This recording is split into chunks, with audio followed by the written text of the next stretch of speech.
Welcome. In today's audiobook we will be discussing Social Intelligence, the art of reading and responding to people. In a world full of noise, the most powerful people are not always the loudest. They're the ones who see what others miss, who hear what's not being said, who move through a room and somehow leave it warmer, calmer, better. Social intelligence isn't about charm, manipulation, or pretending to be someone you're not. It's about understanding human nature so deeply that you can read the currents beneath every conversation and respond in a way that makes people feel seen, valued, and respected. This isn't a book about winning arguments or forcing people to like you. It's about mastering the quiet skills that build trust, dissolve tension, and open doors you didn't even know were there. Over the next chapters, you'll learn to read subtle body language, pick up on emotional cues, stay grounded under pressure, and connect with people on a level most never reach. Because the truth is, people might forget what you said, but they will never forget how you made them feel. Let's begin. Chapter 1: The Silent Power of Observation. They say the loudest person in the room rarely knows the most. The real power often belongs to the one who's watching, quietly, carefully, absorbing details that everyone else misses. Observation is the art of noticing without interrupting. It's more than simply looking. It's paying attention to the way people really behave, not just the way they want you to believe they behave. Observation is more than just looking around. It's the skill of truly seeing. It's noticing the micro-expressions on someone's face when they say they're fine, but their eyes tighten for a fraction of a second. It's catching the change in someone's tone that hints they're holding back the truth. It's the way a person's posture shifts when a certain topic comes up. Have you ever been in a meeting or a family gathering and there's someone who barely speaks, yet when they do, everyone stops to listen? That's the power of the observer. They've been watching, collecting details, and connecting dots while others are too busy thinking about their next sentence. Many of the world's most respected leaders and negotiators weren't the most talkative people in the room. They were the ones who mastered the art of silence. They understood that you learn far more by watching than by speaking. Think of a skilled detective in a mystery novel. They walk into a room and instantly pick up clues no one else noticed. The faint smell of smoke on someone's clothes, a scuff mark near the door, the nervous tapping of fingers. Those details become the keys to solving the case. In real life, observation works the same way. The smallest cues often carry the biggest truths. Think about a great chess player. They don't just move pieces, they study the opponent. They watch the slight hesitation before a hand hovers over a piece. They notice the way someone's eyes dart toward the part of the board they're most worried about. By the time they make a move, they're not reacting blindly. They're acting from deep understanding. In everyday life, observation gives you the same edge. When you walk into a room and quietly scan what's happening, you start to see things others miss. The person who keeps glancing at the clock. The sudden shift in mood when a certain name is mentioned. The fact that someone who always jokes suddenly has nothing to say. The world is speaking to you all the time. It just doesn't always use words. In The Art of War, Sun Tzu said, "If you know the enemy and know yourself, you need not fear the result of 100 battles." While he spoke of warfare, the same truth applies to social intelligence. When you know the people you're dealing with, not just what they say but how they think, feel, and react, you can navigate any situation with confidence. Here's why observation works so well. Most people wear masks in public. They smile when they're uncomfortable. They say yes when they want to say no. They hide disappointment behind politeness. But while words can lie, body language and micro-expressions often tell the truth. A world leader once described how, during tense negotiations, he watched the smallest facial reactions of the opposing side. He said, "I never interrupted. I simply looked. Their expressions told me which points mattered most to them, long before they spoke a word."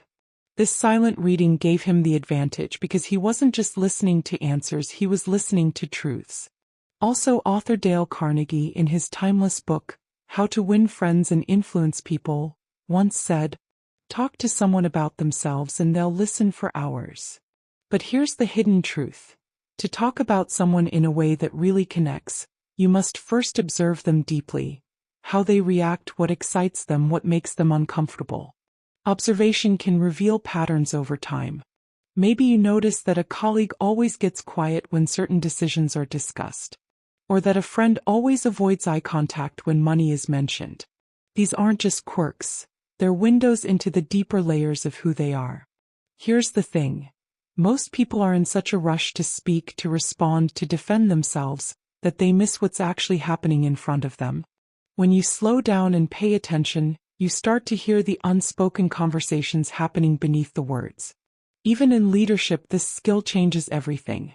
A leader who observes before acting earns trust. They notice which team member is struggling silently. They recognize when a conflict is brewing before it explodes. They can read the mood of the room and adjust their tone accordingly. The best negotiators know this secret. If you want to influence people, you must first understand them. And to understand them, you must observe. Without judgment, without rushing, and without letting your own emotions cloud what you see.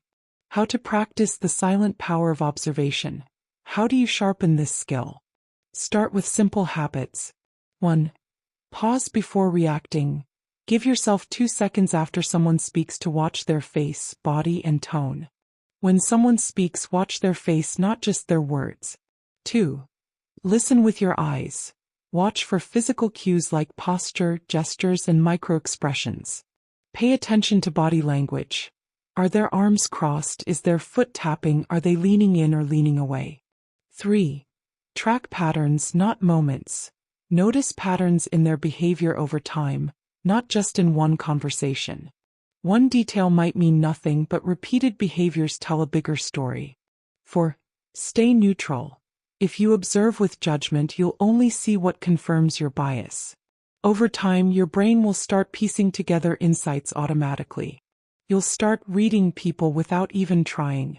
And when you do speak, your words will be sharper, more relevant, and more powerful, because they will be based on truth, not assumption. The silent power of observation isn't flashy. It won't get you applause. But it will give you something far more valuable. The ability to connect with people in a way that feels almost magical, because you see them when no one else does. Observation also has another hidden gift. It slows you down. When you focus on noticing instead of rushing to reply, you stop overreacting. You start responding with intention rather than emotion. And this makes people trust you. Why? Because they can feel that you're not just waiting to speak, you're actually paying attention. Imagine the difference between 2 conversations. In the first, someone talks while you nod absently, scrolling through your phone or thinking about lunch. In the second, you meet their eyes, notice the tension in their shoulders, and respond to that, not just their words. In the second scenario, they feel heard in a way most people never make them feel. That's the silent power of observation. It doesn't just give you information, it gives you influence. And influence without force is one of the rarest forms of power in the modern world. Takeaway. Silence is not weakness. It's a tool. The one who watches carefully controls the flow of the conversation, often without saying a word. When you observe without rushing to speak, you give yourself an information advantage. The details you notice in silence can completely change the way you respond, and the impact you make. Starting today, pick one conversation where you speak 70% less than usual, focus more on watching than talking. See what you notice that you've never noticed before. You will also be surprised by what people reveal without realizing it. What's the smallest detail you've ever noticed about someone that completely changed the way you saw them? Drop your answer in the comments. I'd love to read them. Chapter 2. Reading between the lines. The unspoken language. They say words are only a small part of communication. Some studies suggest as little as 7% of our communication is the actual words we speak, while the rest is made up of tone, facial expression, body language, and subtle cues. Whether or not the exact percentage is accurate, one thing is certain. Most of what we say is not said with our mouths. The real conversation is happening between the lines. You've experienced this before. Someone says, "I'm fine," but the tight smile and darting eyes tell you they're not fine at all. A coworker says, "Great idea," but their crossed arms and sigh say otherwise. Or maybe you've been in a meeting where no one says the disagreement out loud, but the tension in the room could be sliced with a knife. These are the moments when words are like the tip of the iceberg. You see a little, but most of what matters is hidden beneath the surface. Why reading the unspoken language matters. If you can read what's happening beneath the words, you unlock a completely different level of social awareness. You can tell when someone is lying without being told. You can sense when a deal is falling apart before anyone admits it. You can notice when someone is silently asking for help, even though they're smiling and saying they're okay. Leaders, negotiators, therapists, and even parents rely on this skill every single day. In fact, some of the world's most respected leaders were masters at reading the room without a single word being spoken. One example is former U.S. President Franklin D. Roosevelt. Though he suffered from polio and couldn't walk unassisted, he commanded a powerful presence. People often spoke about his ability to look someone in the eye and immediately sense their emotions. He used this skill not only to connect with people but to read their real intentions before they even said a word. The layers of the unspoken. Reading between the lines isn't magic. It's observation, empathy, and attention working together. Let's break it down into 3 main layers. 1. Body language. Your body speaks before your mouth ever opens. How someone stands, the way they move, their posture, and even the way they use their hands. All of it communicates. Posture. Leaning forward usually signals interest or engagement. Leaning back can signal comfort or boredom. Slouching may show exhaustion, lack of confidence, or even defeat. Arms and legs. Crossed arms can signal defensiveness, but they can also mean the person is cold or just comfortable that way.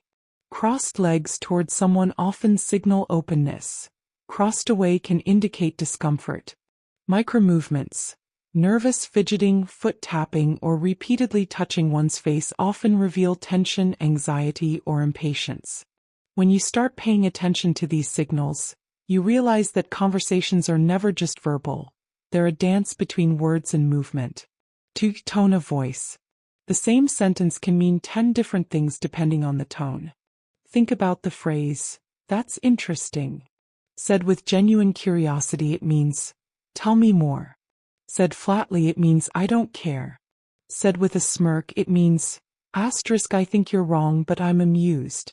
The pace, pitch, and volume of speech can reveal more than the words themselves.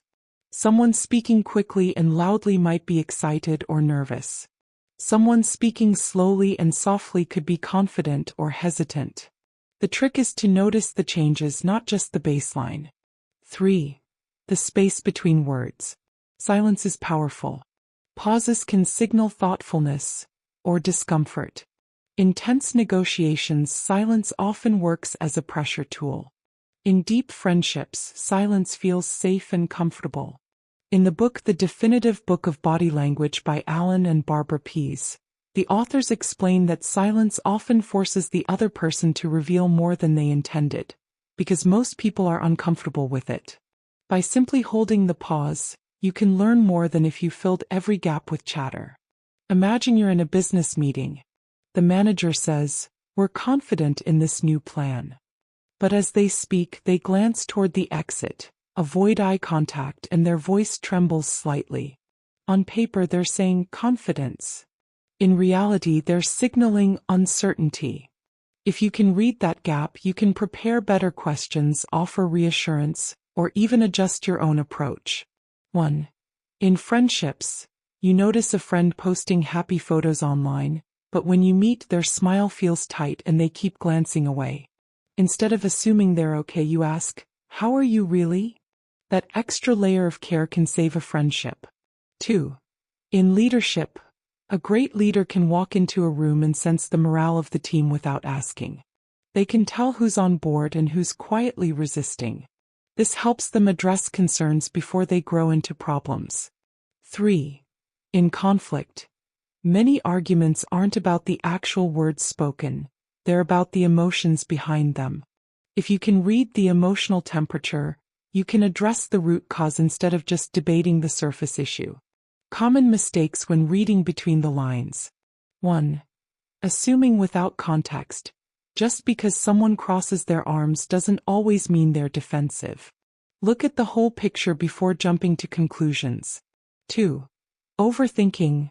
Sometimes people are just tired, distracted, or thinking about lunch.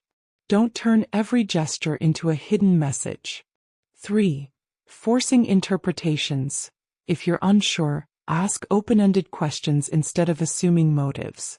Training your mind to see the unseen. Like any skill, reading the unspoken takes practice. Here's how you can train yourself. Observe in public spaces. Watch interactions in cafes, train stations, or parks. Try to guess relationships, moods, and intentions. Watch movies without sound. Focus on facial expressions, posture, and gestures to interpret the scene. Mirror your conversations. After a conversation, replay it in your mind and recall the nonverbal details. With time, you'll start catching micro moments you never noticed before. The slight tightening of the jaw, the way someone's eyes widen, the subtle change in how they stand. The ethical side of reading between the lines. This skill is powerful, but with great power comes, well, you know the rest. Reading someone's unspoken language should be used to build connection, not manipulate. The goal is to understand and respond with empathy, not to exploit what you notice. The late Maya Angelou famously said, "I've learned that people will forget what you said, people will forget what you did, but people will never forget how you made them feel." When you read between the lines, you don't just understand people better, you make them feel seen. And in a world where so many feel invisible, that's one of the greatest gifts you can give. Key takeaways. Most communication is unspoken. Pay attention to tone, body language, and silence. Context matters. Don't rely on a single cue to form conclusions. Practice daily to sharpen your observation skills. Use your insight ethically to connect, not manipulate. If this chapter gave you a new perspective on how much you can learn without words, share it with someone you think needs to hear it. Subscribe so you don't miss the next chapter, where we'll explore how to respond with calm power in any situation. What's one time you noticed something unspoken that completely changed how you understood a situation? Drop your story in the comments. I'd love to read them. And do well to like, share, and comment, subscribe. Chapter 3: Responding with Power. The Art of Calm Communication. Imagine you're in the middle of a heated conversation. Voices are rising, emotions are high, and the air feels heavy. Most people in that moment will do one of two things.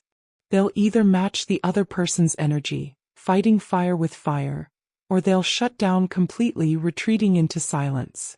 But there's a third option. An option so rare it feels almost unnatural at first. Yet it's the one that leaves the deepest impact. It's called calm communication. The ability to respond with power without raising your voice, without losing your composure, and without letting the other person control your emotional state. This is the skill that makes people lean in, listen, and even change their minds. It's the difference between reacting out of emotion and responding out of intention. Why calm is powerful. The human brain is wired to mirror the emotions it sees. This is why when someone is angry, we often feel our own pulse quicken. When someone panics, we panic too. But here's the twist. If you remain calm, you break that cycle.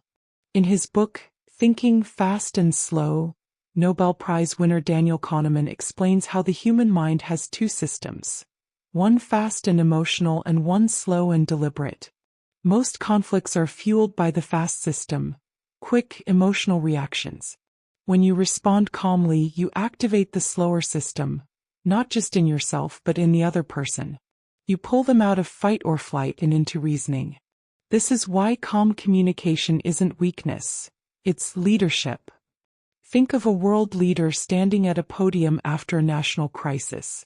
The crowd is restless, journalists are pressing with tough questions, the world is watching. Now imagine if that leader snapped, shouted, or spoke in panic. The entire nation would feel unsafe. Instead, the most respected leaders speak slowly, firmly, and clearly, steady in tone, even if the situation is urgent. Their calmness becomes the anchor in the chaos. That's exactly what you can be for the people around you, even in your everyday life.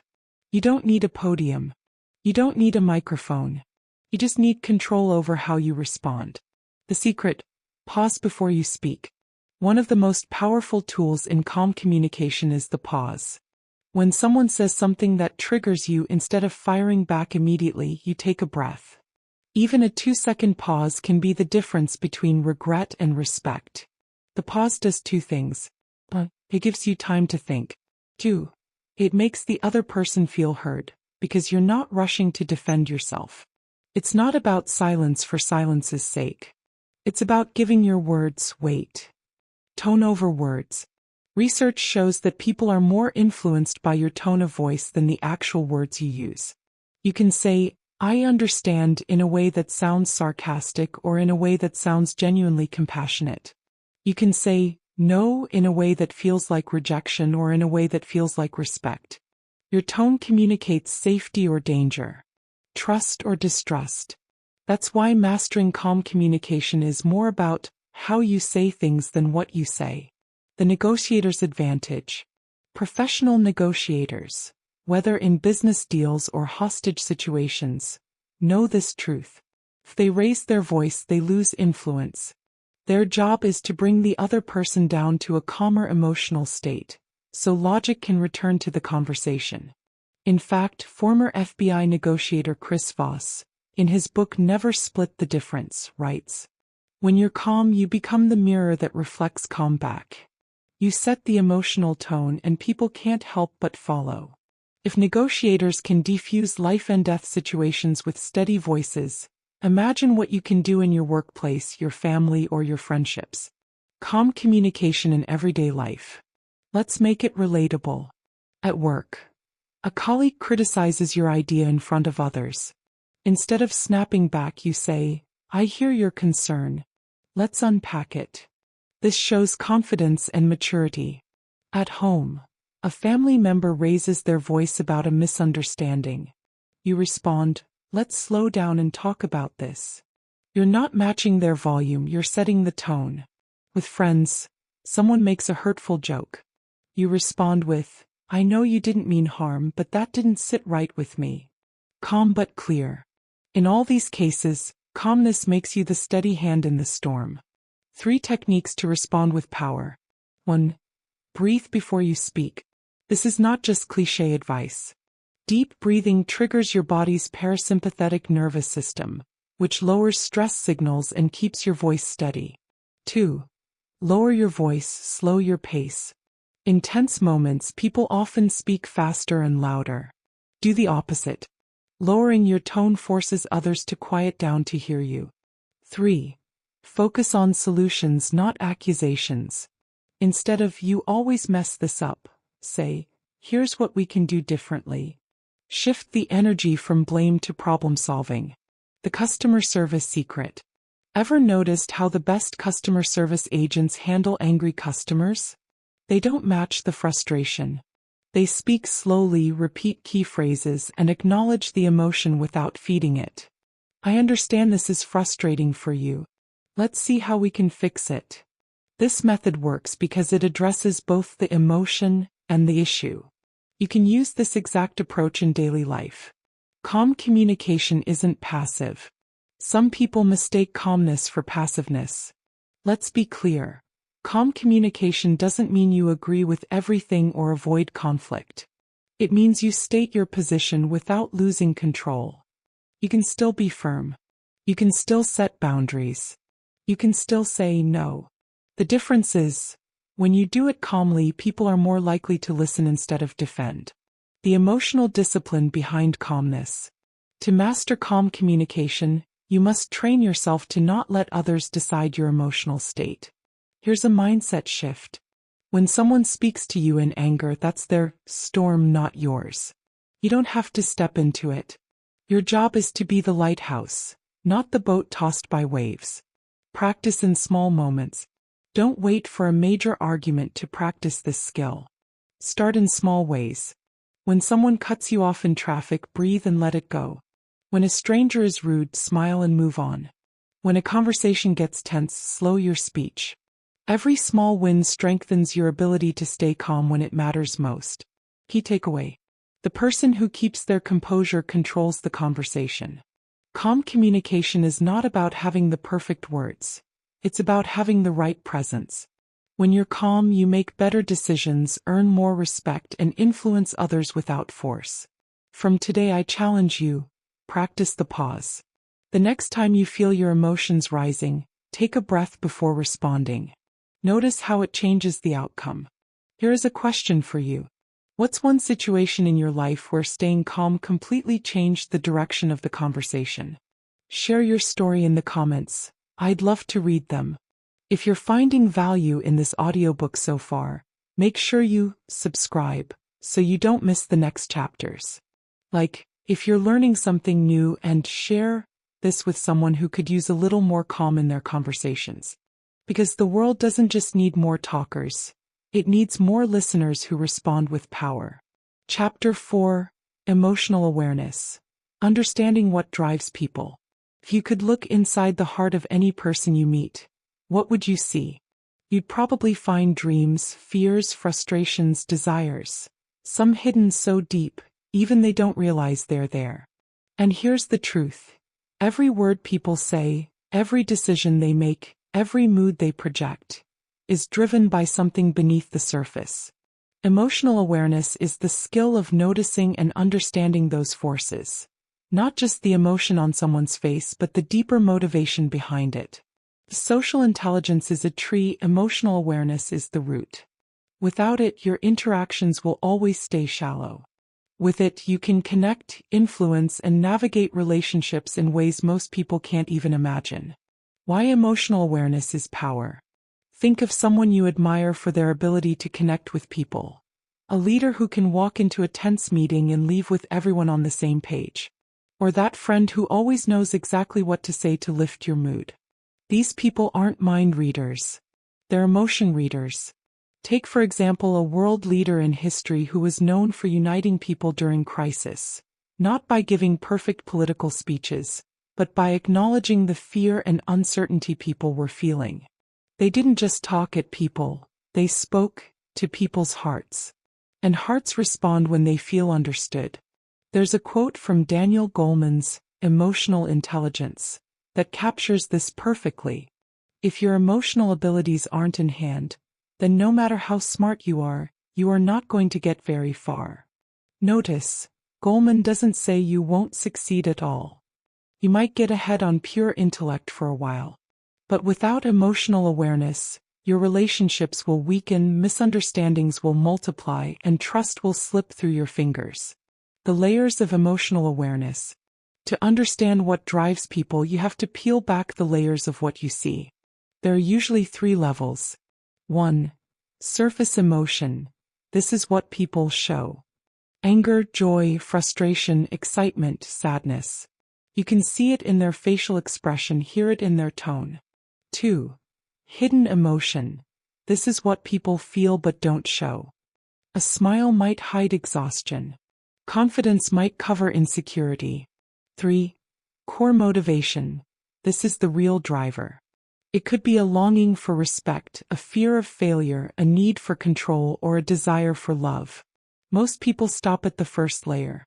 Socially intelligent people learn to gently uncover the second and third.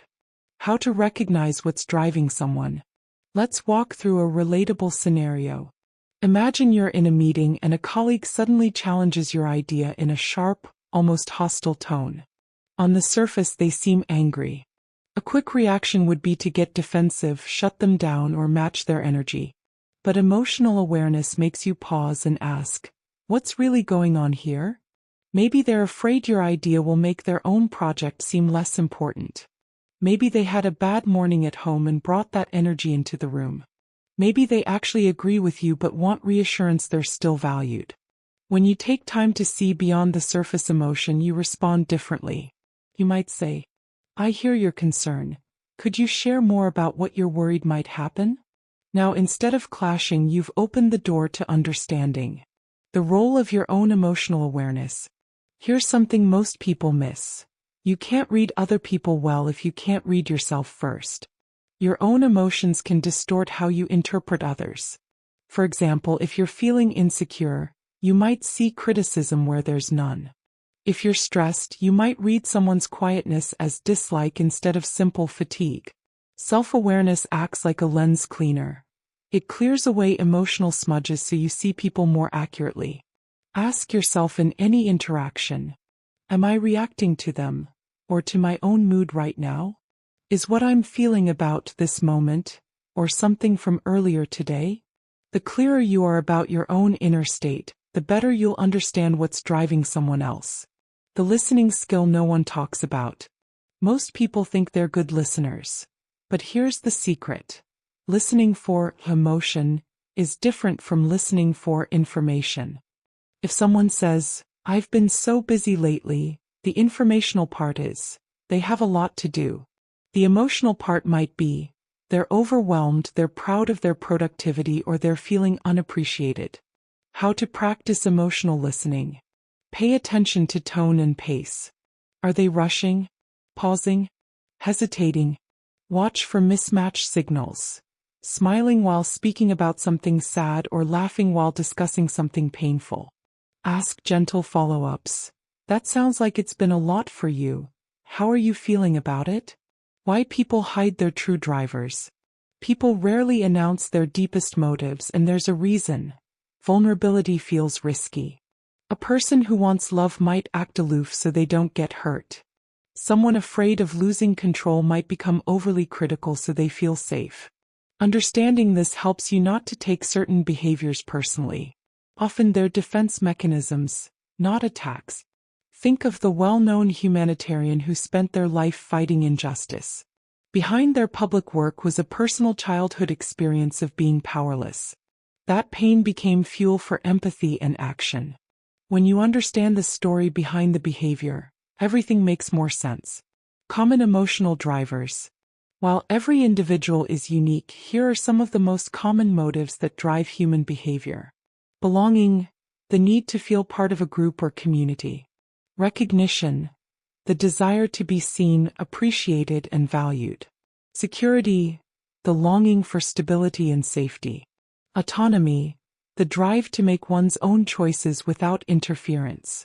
Achievement, the motivation to accomplish goals and prove worth.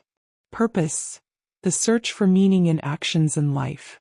Spotting these drivers in people allows you to communicate in ways that resonate. How to build emotional awareness. Here's a simple daily habit. Every time you interact with someone, ask yourself, what are they feeling right now? What might be causing that feeling? How can I respond in a way that meets their emotional need, not just their practical need? Do this consistently and you'll be amazed at how differently people respond to you. When you misread someone, no one gets it right 100% of the time. Sometimes you'll think someone's upset when they're just tired, or you'll assume they're confident when they're masking anxiety. When in doubt, ask, don't guess.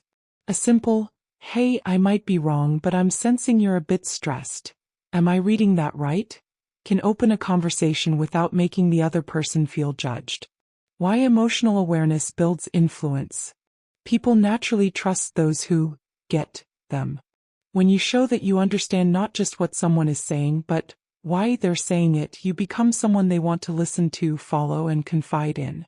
Think of the best mentors, leaders, or friends you've had. Chances are they didn't just give advice. They understood what you felt before offering it. That's emotional awareness in action. Understanding what drives people isn't about manipulating them. It's about connecting with them at the level that matters most. The heart. When you learn to see past the surface, you stop reacting to people's masks and start responding to their truth. Before your next conversation, challenge yourself. Look past the words. Notice the tone, the pauses, the subtle body language. Ask yourself, what's really driving this person right now? The next time you do, come back and share in the comments. What did you discover when you looked beyond the surface? Takeaway. Emotional awareness is the root of social intelligence. Always look beyond surface emotion to uncover deeper drivers. Self-awareness sharpens your ability to read others accurately. Listening for emotion is more powerful than listening for information. Understanding motives builds trust and influence. If you found this chapter helpful, subscribe to the channel for more like this video so it reaches others, and share it with someone who needs to understand people on a deeper level. Because the more emotionally aware we all are, the more meaningful our connections become. Chapter 5. The Gift of Listening. How to Hear What Matters. There's a quiet magic that happens when someone feels truly heard. Not just listened to in the sense of words passing through your ears, but heard in a way that makes them pause, exhale, and think, "This person gets me." The problem is, most people don't listen. They wait. They wait for the other person to finish speaking so they can respond. They're already formulating their counterpoint, their story, or their opinion before the other person's sentence even lands. True listening is rare. And because it's rare, it's powerful. Why listening is a superpower. Think about the most charismatic leaders in history.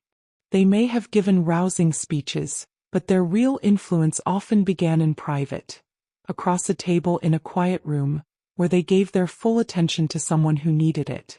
Mahatma Gandhi was known not just for his vision of nonviolence but for the way he listened to even his fiercest critics with patience. He once said, "In a gentle way you can shake the world." That gentleness wasn't only in his actions, it was in the way he made people feel when they spoke to him. Listening creates trust faster than any perfectly crafted sentence. Why? Because when you listen deeply, you communicate without words. You matter. Your thoughts have weight. Your emotions are safe here. The difference between hearing and listening. Hearing is biological. It's your ears picking up sound waves. Listening is intentional. It's when your mind, your emotions, and your attention are all present in the moment. Imagine two scenarios. 1. You're telling a friend about something important to you and they nod, mumble, "aha," and check their phone. 2. You're telling another friend the exact same thing and they look you in the eye, lean forward slightly, and don't interrupt until you're done. Which friend would you trust more? Which one would you open up to next time? When people know you're actually listening, not just waiting to reply, they share more. They reveal more. And in those moments, you're no longer just exchanging words. You're building a bridge. The layers of listening. Listening isn't a single act. It's layered. And to truly hear what matters, you have to go through all the layers. Layer 1. Listening to the words. This is the surface level. Understanding what's being said.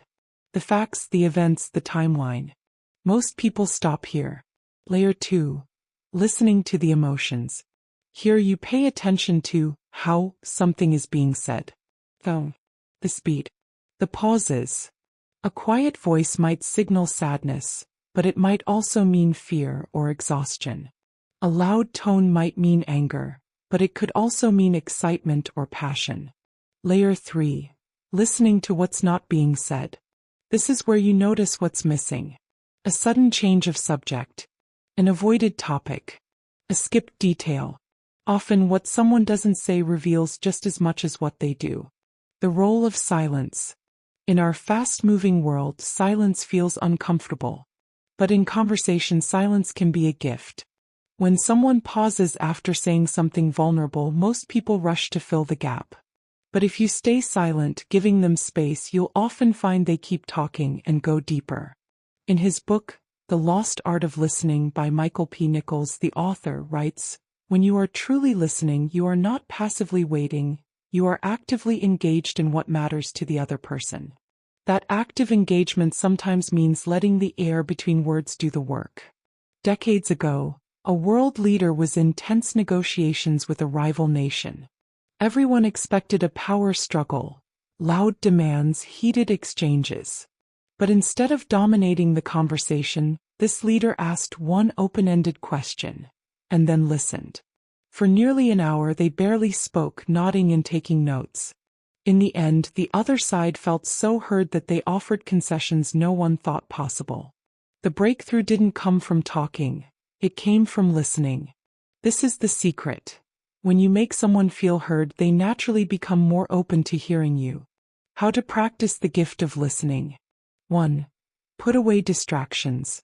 If you're glancing at your phone or checking the clock, you're not fully present. Presence is the currency of connection. 2. Maintain gentle eye contact. Not a stare down, but a steady, warm gaze that says, "I'm here with you." 3. Use minimal encouragers. Small nods, brief phrases like, "I see," or "go on," show you're engaged without interrupting. 4. Ask clarifying questions. Instead of assuming you understand, say, "Can you tell me more about that?" Or, "How did that make you feel?" 5. Reflect back what you heard. This isn't parroting, it's summarizing the essence. It sounds like you felt overlooked when that happened. Listening as a leadership skill. Great leaders aren't always the ones who speak the most. They're the ones who collect the most information before making a decision, and listening is their main tool for doing it. Whether you're managing a team, raising a child, or navigating a friendship, listening first changes the entire tone of the interaction. People become less defensive. They feel respected. And respect often leads to cooperation. The emotional impact of feeling heard. Studies in psychology consistently show that being heard can lower stress, reduce anger, and even improve physical health. When someone listens without judgment, our bodies relax. Our voices soften. We stop feeling like we're in a fight and we start feeling like we're in a partnership. Think about it. How many arguments could be avoided if, instead of both sides talking louder, one side decided to really listen? Listening and social intelligence. Social intelligence isn't just about reading people. It's about responding in a way that deepens connection. And nothing deepens connection faster than listening well. When you listen, you're not only learning about the person, you're also showing them how much you value the relationship. It's a silent way of saying, "I see you, I hear you, and you matter." A small daily practice. Here's something you can try. The next time someone talks to you, whether it's a friend, a colleague, or even a stranger, aim to listen for 2 extra seconds after they finish speaking. Those 2 seconds create a buffer that stops you from rushing to respond. In that space, you might notice something new, a detail, an emotion, a hesitation that you would have missed. When listening saves relationships. There's a story about a famous CEO known for rescuing failing companies. One journalist asked what his secret was. He said, "When I walk into a struggling business, I don't talk for the first week. I just listen." By listening, he spotted patterns no one else saw. Hidden tensions, unspoken fears, small misunderstandings that snowballed into big problems. He fixed companies not by giving brilliant speeches, but by hearing the people inside them. The mistakes to avoid. Interrupting to give advice too soon. Sometimes people just want to be heard, not fixed. Listening only for facts. If you ignore emotions, you'll miss the heart of the message. Judging while listening. Judgment makes people shut down. Keep your mind open until they finish. Why listening feels rare and precious. In a digital age, everyone's broadcasting. Social media, 24-hour news, constant updates. It's all talking. Very few are actually listening. That's why, when you give someone your undivided attention, it feels like a rare gift. They remember it. They associate you with understanding and trust. And trust is the foundation of influence. Today, choose one person in your life and give them the gift of undivided listening. No phone, no interruptions, no rushing. Just attention. Notice how their energy changes. Notice how you feel different afterward. When was the last time you felt truly heard, and what made that moment stand out for you? Drop your answer in the comments. I'd love to read your stories. Takeaway. Listening isn't passive. It's an active choice that builds trust, deepens relationships, and opens doors that talking alone can't unlock. When you listen beyond the words, to the emotions, the silences, and the unspoken truths, you create moments people never forget. And remember, if you found value in this chapter, make sure you subscribe so you don't miss the next one, like this video so it reaches more people, and share it with someone who needs to hear it today. Chapter 6. Ask better questions. Unlocking deeper human connection. Imagine sitting across from someone, friend, colleague, partner, And after a few minutes, the conversation runs dry. It's not because you don't care. It's because you're asking the wrong kind of questions. Most people go through life asking surface-level questions. How was your day? What do you do? Are you okay? The problem? These questions can be answered with a single word. They keep you on the shallow end of connection, never touching the deeper currents where trust, understanding, and real rapport live. If you want to create deeper human connections, whether it's in a job interview, a business meeting, a date, or with your own family, you must learn the art of asking better questions. Better questions make people pause. They make people think. They invite people to open a door into their inner world, one they rarely open for anyone. Why better questions change everything. Questions are not just tools for gathering information, they are bridges. A shallow question builds a narrow bridge. A thoughtful question builds a wide, sturdy bridge that allows someone to walk toward you with their real thoughts, feelings, and stories. Think about great interviewers, leaders, or even wise elders you've met. They don't just talk. They draw you out. They make you feel as if your thoughts matter. One of the world's most admired leaders was once known for his powerful curiosity. When meeting anyone, from heads of state to staff members, he would lean in, make eye contact, and ask questions that weren't about him at all. He wouldn't just say, "How's your work?" He would ask, "What's the most challenging thing you're working on right now, and what have you learned from it?" This did two things. 1. It made the other person feel deeply valued. 2. It gave him insights that no ordinary question could. The science of connection through questions. In a study published in the Journal of Personality and Social Psychology, researchers found that people who ask more follow-up questions, not just new topics, but follow-ups to what someone has already said, were rated as more likable and more understanding. That's because follow-up questions show active listening. They say, "I heard you, I'm interested, tell me more." Example. Someone says, "I started learning photography recently." A surface-level response, "Oh, that's nice." A better question, "What drew you to photography and how does it make you feel when you capture a moment?" One keeps the conversation at zero depth. The other creates an opening for emotion, story, and connection. Open-ended versus closed questions. If you take only one practical lesson from this chapter, take this. Closed questions end conversations. Open-ended questions expand them. Closed, "Did you like it?" Possible answer, yes or no. Open, "What did you like most about it and why?" This demands thought and detail. Even in high-pressure situations, the difference matters. Imagine you're leading a team through a difficult project. If you ask, "Is everyone okay?" you'll probably hear a polite, "Yes." But if you ask, "What's the biggest roadblock you're facing right now?" people will tell you the truth and give you something you can actually help with. The 3 levels of good questions. Think of good questions like digging for gold. Level 1, surface. Facts, names, places. Example, "Where are you from?" Useful for starting but not enough to build connection. Level 2, personal. Feelings, reasons, experiences. Example, "What's your favorite memory from growing up there?" Level 3, meaning. Beliefs, values, lessons. Example, "How has that experience shaped the way you see life today?" When you move from surface personal meaning, you stop just talking, you connect soul to soul. The danger of interrogation. Here's a warning. Asking good questions is not the same as bombarding people with questions. When you ask question after question without sharing anything yourself, it feels like an interrogation, not a conversation. The key is balance. Ask, listen, respond, share something of your own, and then ask again. It's like a dance. You take a step, they take a step. You listen to the rhythm of their responses and you keep the flow natural. Questions that open people up. Here are a few you can start using today. What's something you're proud of that most people don't know about? When was the last time you felt truly at peace? What's a challenge you faced that ended up teaching you something valuable?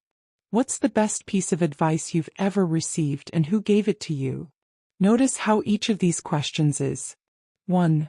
Open-ended, cannot be answered with yes/no. 2. Inviting, encourages storytelling. 3. Personal but respectful. In the book, A More Beautiful Question by Warren Berger, he writes, "The ability to ask a question is the starting point of innovation. It's in the act of asking, especially the right questions, that we begin to uncover what really matters." Think about it. Every great invention, every meaningful movement, every breakthrough in history began with someone asking, "What if?" or "Why not?" Even in personal relationships, better questions can heal. When conflicts arise, instead of, "Why are you like this?" try, "Help me understand what's important to you in this situation." One closes a heart. The other opens it. The power of silence after the question. Here's something most people get wrong. They rush to fill silence after asking a question. Silence is not the enemy. It's the moment when the other person is thinking deeply. Then wait. Count to 3 in your head if you must. You'll be amazed at how much more people will share when you give them space. How asking better questions builds trust. Trust grows when people feel heard. When you ask a thoughtful question, you're saying, "I'm not here to judge you. I'm here to understand you."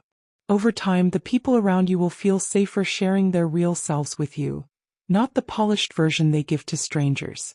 This is why skilled negotiators, therapists, and leaders all know the best way to influence is to understand first. How to turn small talk into deep talk. You can transform everyday conversations with just one shift. Follow curiosity. Example. Small talk. It's been a busy week. Deep talk.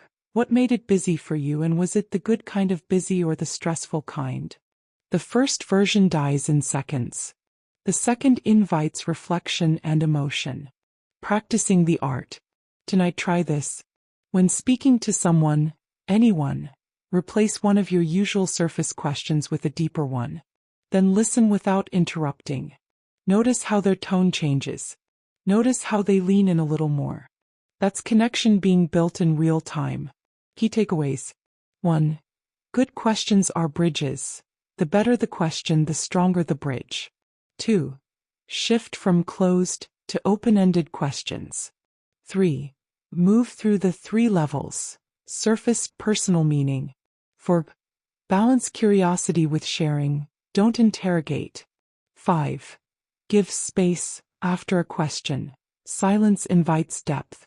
If you want to start building deeper human connections today, challenge yourself to ask one meaningful question in your next conversation. Pay attention to the reaction you get. You might be surprised at how quickly people open up when you give them the right door. What's the best question someone has ever asked you?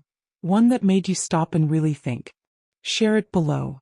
And remember, if you found value in this chapter, subscribe, like, and share this audiobook so more people can learn the art of deeper connection. Chapter 7: How to Build Trust Without Speaking Too Much. Trust is like a shadow.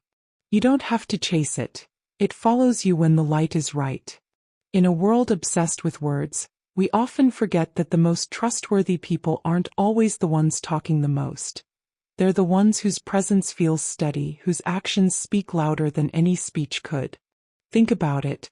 The people you trust most, are they the ones who never stop talking, or the ones who show up, follow through, and make you feel safe without needing to say much? Today we're going to explore how to build trust without drowning in words. You'll learn how to let your presence, your consistency, and your silent confidence become your loudest language. Why words are overrated in building trust. We live in a culture where speaking well is often confused with being trustworthy. But as history and human psychology show, trust is not built in the mouth. It's built in the heart and reinforced by actions. Words can be empty. Promises can be broken. Speeches can be rehearsed. But presence, your ability to consistently be there when it matters, cannot be faked for long. Psychologist Albert Mehrabian's famous communication model suggests that when it comes to building emotional connection, only 7% of communication is verbal, 38% is tone of voice, and a huge 55% is body language. This means your silence, your posture, your eye contact, your reliability, all speak more loudly than your mouth ever could. The quiet leaders who command trust. Look back at history's most trusted leaders. Many of them weren't the loudest in the room. Some were calm, observant, even reserved. One notable world leader was known for his ability to sit through meetings without speaking until the very end. But when he did speak, his words landed with weight because everyone knew he had listened, absorbed, and thought deeply before responding. This style of leadership works because trust is often earned in moments of restraint. When you're not rushing to fill the silence, you show others you're secure in yourself. You don't need to prove anything. You let your consistency prove it for you. As Stephen R. Covey said in his book, The Speed of Trust, trust is the glue of life. It's the most essential ingredient in effective communication. It's the foundational principle that holds all relationships. Notice he didn't say talking is the glue, he said trust. The psychology of silent trust. Why does speaking less make people trust you more? 1. It creates space for others.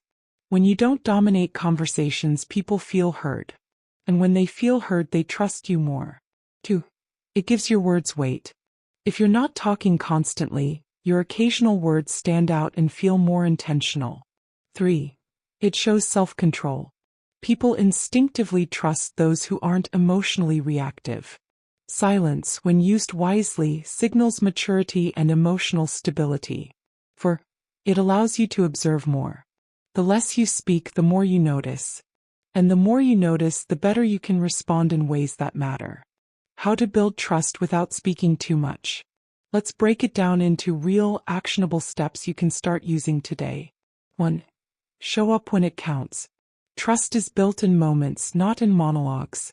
Show up consistently, especially during challenges. If you promise to be somewhere, be there.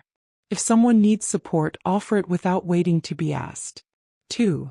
Let your actions confirm your character. It's easy to say, I'm loyal, or you can count on me. But those words mean nothing if your behavior doesn't align. Make a habit of following through on your commitments, even the small ones. 3. Listen fully without interrupting. When someone is talking, resist the urge to jump in. Let them finish their thoughts. People will remember you as someone who truly listens, and that memory builds trust faster than any speech. 4. Maintain a calm and open presence. Your body language should make people feel safe. Keep your posture open, maintain steady eye contact, and avoid nervous habits like fidgeting or checking your phone. 5. Respect confidentiality. If someone shares something private, protect it. The fastest way to lose trust is to betray someone's vulnerability. Imagine 2 coworkers. One talks endlessly in meetings, making promises and offering opinions on everything. The other speaks only when necessary but delivers high-quality results every time. Over time, who will the team trust more? It's almost always the quiet doer, not the constant talker. Now expand that to personal relationships. Think of a friend who doesn't call you every day but shows up at your door in the middle of the night when you're in trouble. That's trust in action. When silence speaks louder than words. Sometimes not speaking is the most powerful thing you can do. When tensions rise, silence can signal wisdom and restraint. When someone is hurting, silence can be the comfort they need. There's a famous story about a spiritual teacher who sat quietly with his student for hours without saying a word. Later, the student said it was the most profound teaching he had ever received, not because of what was said, but because he felt deeply understood without words. Balancing silence and speech. Of course, building trust without speaking too much doesn't mean you should never speak.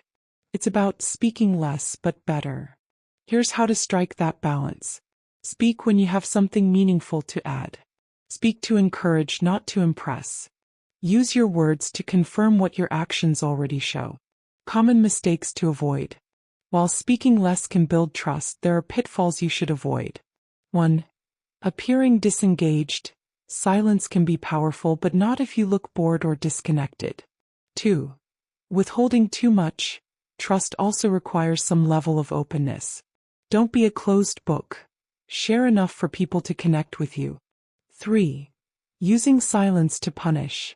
The silent treatment damages relationships.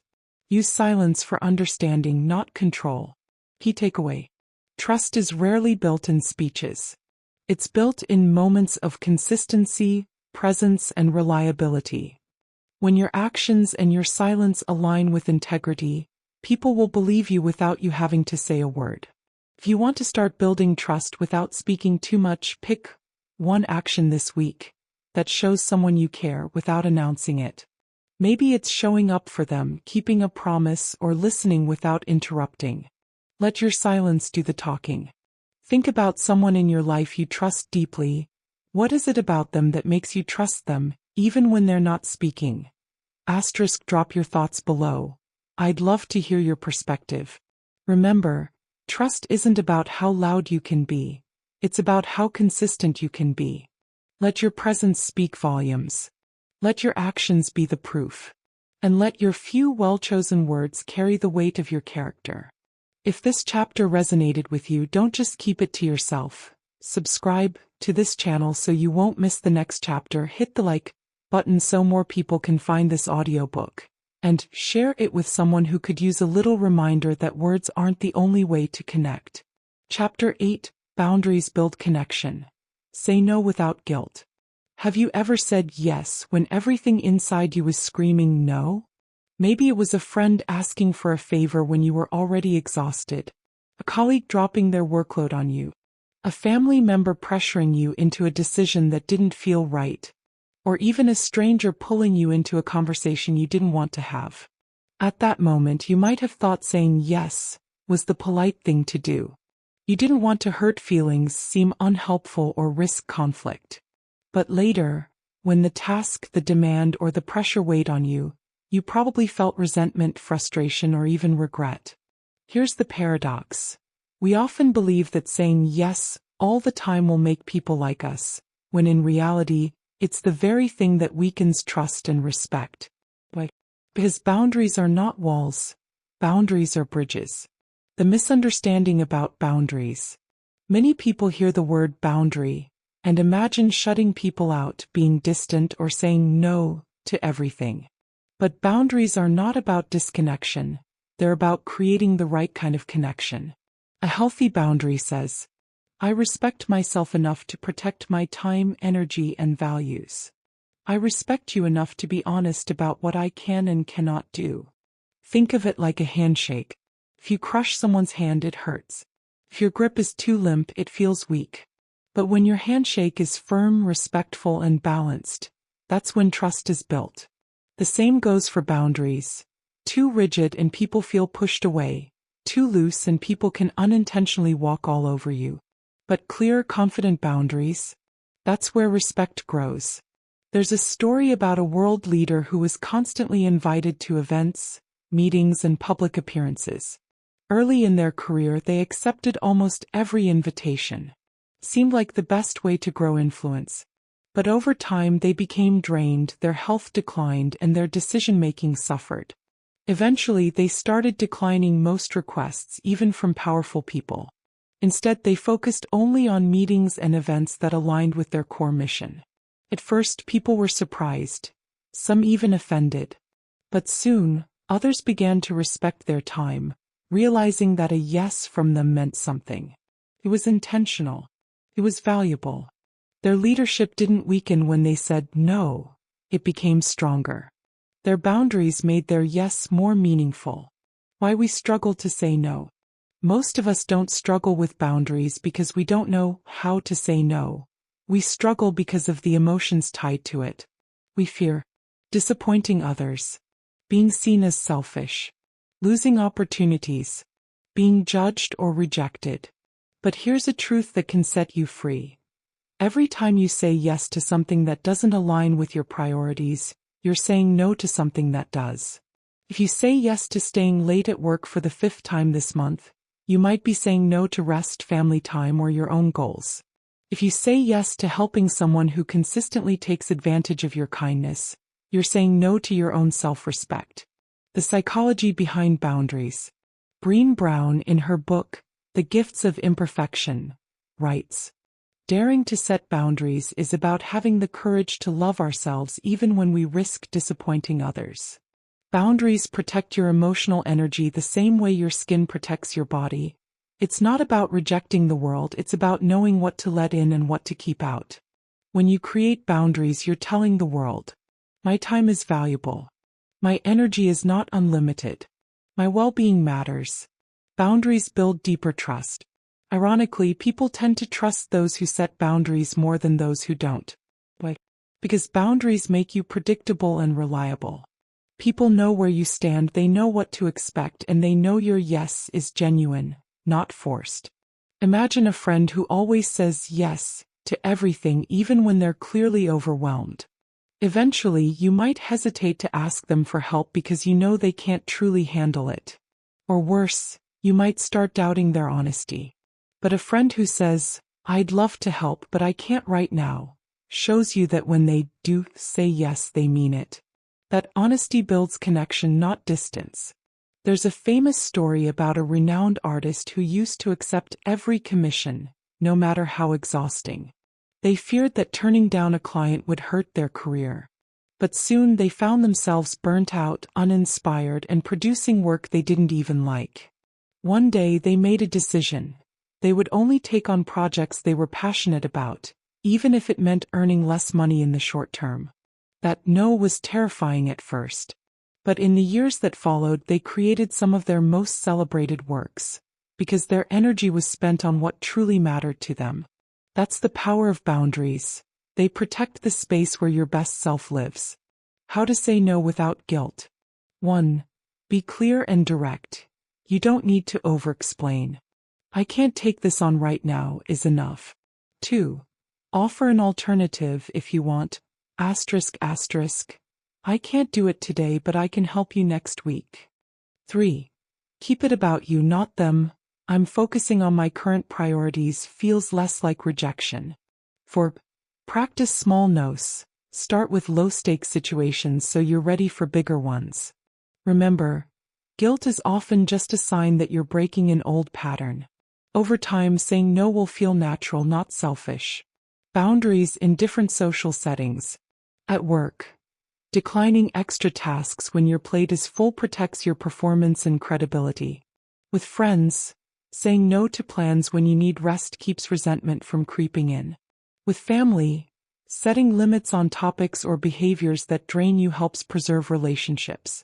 Online, choosing not to engage with every message, comment, or request keeps your digital space healthy.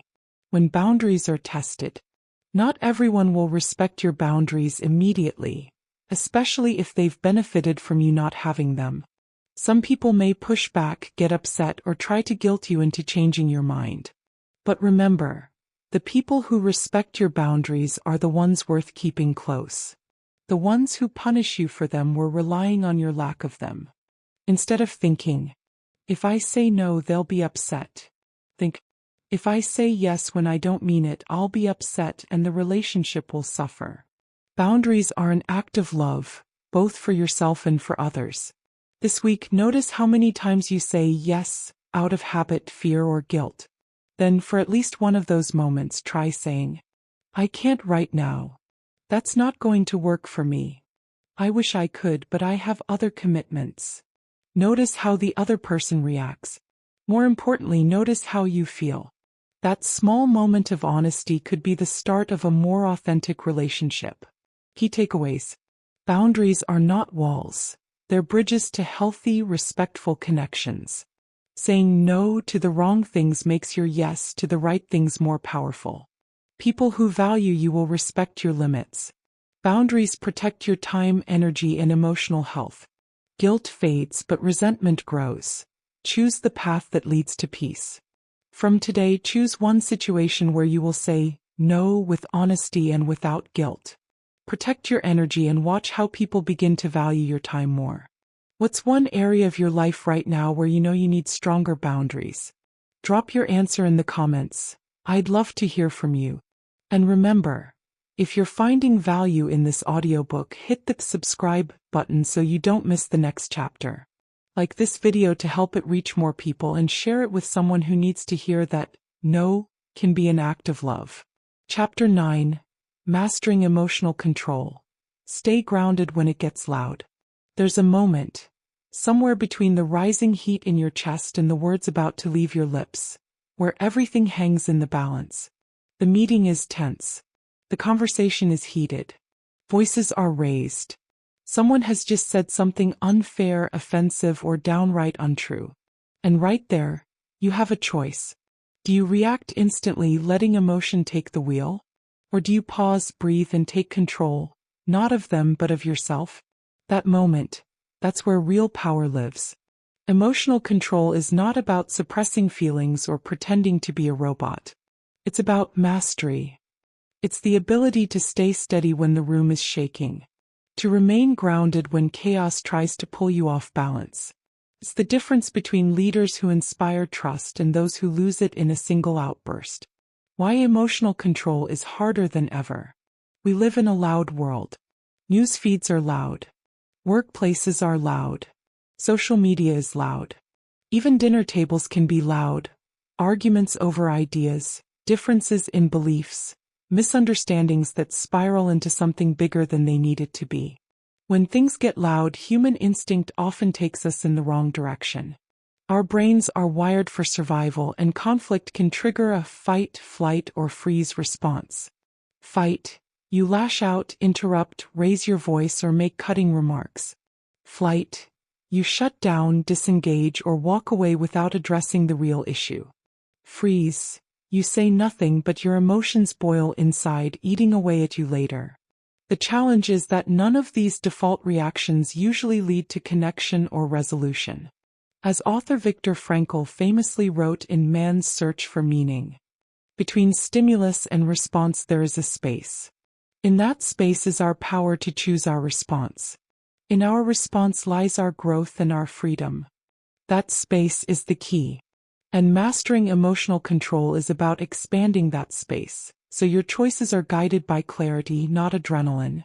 The cost of losing emotional control.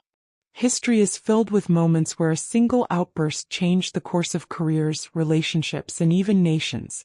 Think about public figures who let their tempers explode on camera. Those few seconds of emotional slip can overshadow years of hard work. Trust is fragile. It takes years to build, but only one heated moment to break. On a personal level, maybe you've sent a message you wish you could take back. Or yelled at someone you love only to feel guilt afterward. We've all been there. The sting is real because deep down, we know that when we lose control, we also lose influence. What mastery looks like. To understand emotional control, picture a seasoned world leader in the middle of a press conference. The questions are loaded, designed to provoke. The cameras are rolling. The pressure is suffocating. Yet instead of snapping back, they take a slow breath. They pause. And when they finally speak, their words are measured, calm, and deliberate. That is not weakness. That is discipline. Or think about elite athletes. In the final seconds of a game, when millions are watching and one wrong move could cost everything, they don't allow panic to dictate their next play. They slow themselves down. Because composure under pressure is what separates champions from the rest. The 5 pillars of emotional control. Let's break down how to actually do this in your everyday life. 1. The pause. Your first line of defense is a pause. Even a 2-second pause can change everything. When tension rises, train yourself to inhale slowly through your nose. Count to 3 in your head. Exhale fully before responding. This interrupts the emotional reaction long enough for your rational brain to step in. 2. Label the feeling. Instead of being swept away by a wave of emotion, put a name to it. I'm feeling frustrated. I'm feeling attacked. I'm feeling dismissed. Research in psychology calls this affect labeling, and it's been shown to reduce the intensity of emotions by engaging the logical parts of your brain. 3. Ask the right question. When chaos hits, shift your focus from "how dare they" to "what's my best move here?" That single question changes your mindset from reactive to strategic. It reminds you that your goal isn't to win the argument, it's to win the outcome. 4. Control your tone and body language. It's not just what you say, it's how you say it. Keep your voice steady, your posture open, and your facial expression neutral. People are more likely to mirror your calm than your anger. 5. Reframe the noise. Loud moments often feel personal, but many times they're not. People's reactions are shaped by their stress, fears, and experiences. Reframing helps you see their behavior as a reflection of them, not a definition of you. Consider a humanitarian negotiator sitting across from two groups in deep conflict. The stakes are high, emotions are raw, and mistrust runs deep. If that negotiator loses control, if they respond with visible anger or frustration, they risk collapsing the entire dialogue. But by staying composed, they keep the door open for resolution. That's the power of calm in the storm. It keeps possibilities alive. What happens when you stay grounded? When you master emotional control, people trust you more because you're predictable under pressure. You make better decisions because they're based on thought, not impulse. You command respect without demanding it. You become the anchor in every room you walk into. Practical exercises for emotional mastery. 1. Daily micropauses. Practice taking a deep breath before responding to anything, even simple questions. Train the pause like a muscle. 2. Emotion journaling. At the end of the day, write down moments you felt emotionally triggered and how you responded. Reflection sharpens awareness. 3. Role-play pressure. Ask a friend or colleague to challenge you in a practice conversation. Your job is to remain steady no matter what they say. 4. Mental imagery. Before entering a high-stress situation, visualize yourself handling it calmly and confidently. 5. Anchor objects. Keep a small, discreet item in your pocket, a smooth stone, a coin, a bead, as a reminder to stay grounded when tension rises. The real secret to staying grounded is understanding that control over your emotions is control over your life. Every interaction, every negotiation, every relationship is influenced by how you manage your inner world. And here's the beauty. Emotional control is not a gift you're born with. It's a skill you can learn, practice, and master over time. Key takeaways. Emotional control is not about suppression. It's about mastery. The pause is your most powerful tool in heated moments. Labeling your emotions reduces their intensity. Your tone and body language can de-escalate tension faster than words. Calm under pressure builds trust, respect, and influence. Before we close this chapter, here's my question for you. Think about the last time things got loud, maybe at work, at home, or in public. How did you respond? If you could go back, what would you do differently? Drop your answer in the comments. I'd love to hear your reflections. If this chapter gave you value, remember, your calm is contagious. Make it a goal this week to be the most grounded person in every room you enter. And if you found this helpful, subscribe to the channel, hit the like button, and share this audiobook with someone who could use a little more calm in their life. Because the world doesn't just need louder voices, it needs steadier ones. Chapter 10, Quiet Influence. How to lead without pushing. Most people think leadership is about being the loudest voice in the room, the one giving orders, making speeches, and dominating every conversation. But the truth is, the most influential leaders are often the quietest ones. They lead not by pushing people into action, but by drawing them into a vision so compelling that people want to follow. Quiet influence is a subtle art. It's not about force, it's about presence. It's the power of making people lean in rather than pushing them forward. It's leadership without intimidation, persuasion without manipulation, and guidance without control. Think about the people who have shaped your life the most. Some may have been outspoken and direct, but I'm willing to bet at least one of them never raised their voice, never demanded your attention. Yet somehow you found yourself paying attention anyway. That is quiet influence. The power of presence. A quiet influencer doesn't need to command the room. They own it through composure, clarity, and calm confidence. They understand that humans respond to energy even more than words. When a leader is grounded, it makes everyone else feel steady. A well-known world leader once said, "In a gentle way, you can shake the world." This wasn't just poetic, it was practical. He proved that leadership doesn't have to roar. It can whisper and still create earthquakes in human hearts. When you're a quiet influencer, you understand that presence is more powerful than pressure. People trust you not because you can overpower them, but because you can stand firm without forcing your way. Why quiet leadership works? Human beings naturally resist being pushed. The moment they sense someone is trying to force them, they either push back or shut down. Quiet influence bypasses that resistance by making people feel respected, valued, and heard. It works because it aligns with a fundamental truth about human behavior. People commit more deeply to things they choose, not things they are coerced into. In his book, Influence: The Psychology of Persuasion, Dr. Robert Cialdini talks about the principle of commitment and consistency. Once people decide on something themselves, they feel internally motivated to follow through. Quiet leaders create environments where people make that decision willingly instead of feeling pressured. History is full of figures who led movements, inspired nations, and transformed communities without aggressive domination. Some of them never held official power, yet their influence reached across continents.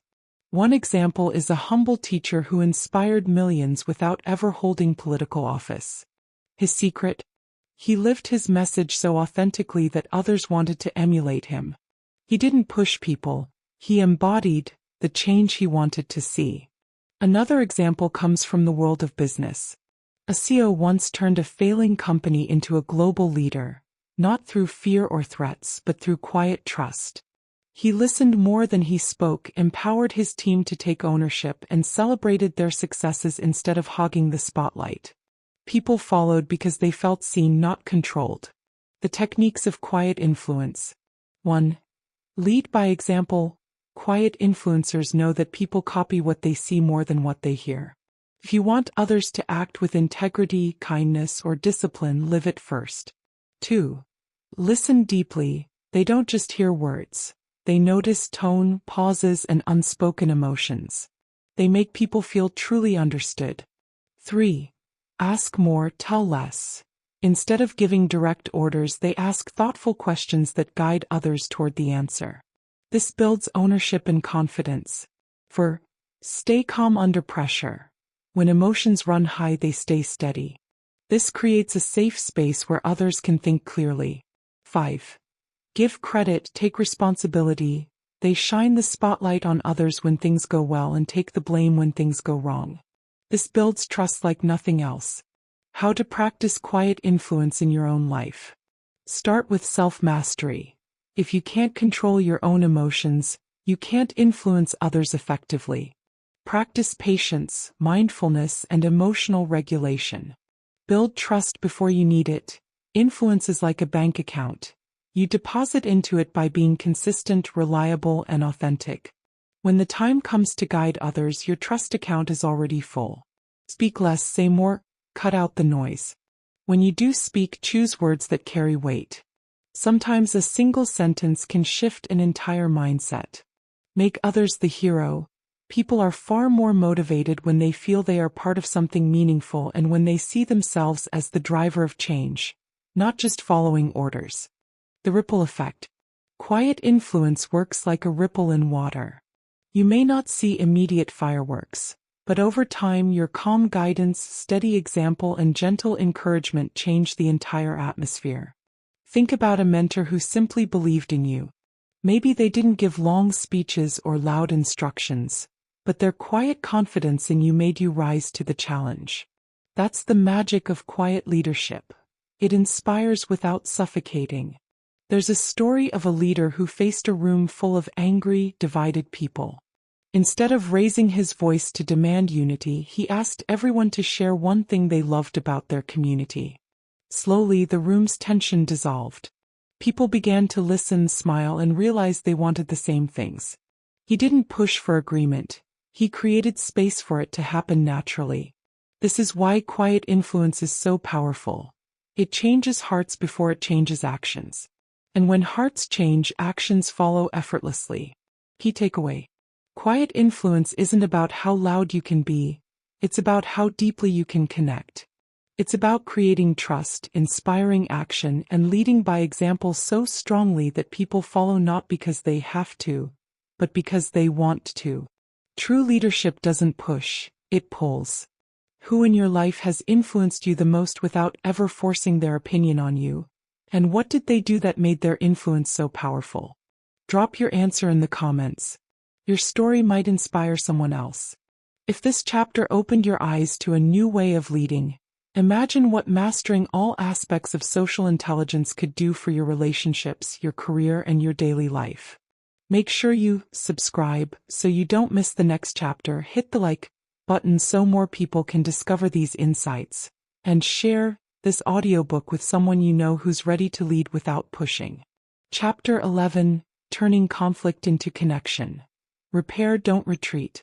Conflict is not the enemy of connection. Silence is. It's the cold wall that goes up when words are left unsaid, misunderstandings are left to rot, and egos refuse to bend. The truth is, some of the strongest bonds you will ever have, whether in friendships, relationships, or business, are forged not in the absence of conflict, but in the way you repair after it. Think about it. We don't remember the people who agreed with us all the time. We remember the ones who stayed when things got hard, who heard our hurt without making it about them, and who worked to rebuild trust brick by brick. In this chapter, we will explore how to take moments of tension and turn them into deeper understanding, how to repair instead of retreating. Because walking away might avoid a fight in the moment, but it leaves a wound that keeps bleeding in the background. Why we retreat instead of repair. Retreating during conflict often feels safer. When things get heated, the natural instinct is to shut down, avoid, or walk away entirely. You might tell yourself, "It's not worth it," or "I'll let it go." But here's the problem. Letting it go doesn't mean it disappears. It means you're storing it inside. And stored resentment is like untreated rust. It spreads quietly until the relationship collapses. There's a saying in The 7 Principles for Making Marriage Work by Dr. John Gottman. Conflict is inevitable, but how you handle it determines whether it will erode or strengthen your relationship. This applies far beyond marriage. It's true for teams, friendships, families, and even political alliances. Avoidance might feel like peace, but it's really just postponed tension. Repair is a skill, not an accident. Repair doesn't mean simply saying sorry and moving on. It's a deliberate process that involves 1. Acknowledging the hurt, without defending yourself immediately. 2. Seeking to understand the other person's perspective, even if you disagree. 3. Finding common ground, something you both value. 4. Making a plan to do better in the future, and actually keeping to it. World history is full of examples of leaders who could have destroyed their alliances forever after heated disagreements, but instead they chose repair. Some of the most famous peace treaties, diplomatic alliances, and successful negotiations happened not because people never clashed, but because they understood that healing the relationship was more important than winning the argument. One global leader was once known for his fierce temper, but also for an unusual habit. After a heated debate, he would personally visit the person he argued with, shake their hand, and find a way to share a laugh. This small gesture kept his team loyal for decades. The lesson? You can be passionate, but you must also be willing to be human. The cost of walking away. When you retreat during conflict without resolution, here's what happens. The story changes in their head. They fill the silence with their own assumptions about your intentions. You lose influence. People trust you less when you disappear in difficult moments. Resentment builds, for both of you, whether spoken or not. Opportunities vanish. Some doors never open again after you let them close. In business, many promising partnerships have died, not because the product was bad or the vision was wrong, but because a disagreement became personal and no one took the first step to repair. In families, siblings have gone years without speaking over a misunderstanding that could have been solved in one honest conversation. The price of not repairing is almost always greater than the discomfort of fixing things. How to turn conflict into connection. Let's break this down into an actionable framework you can use in your personal and professional life. Step 1.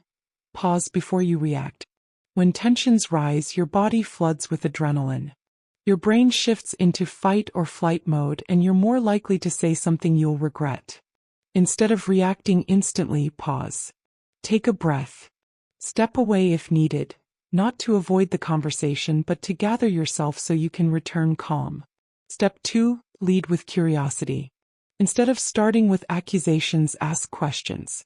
Say, "Help me understand what you were thinking when," or, "Can you tell me more about why that upset you?"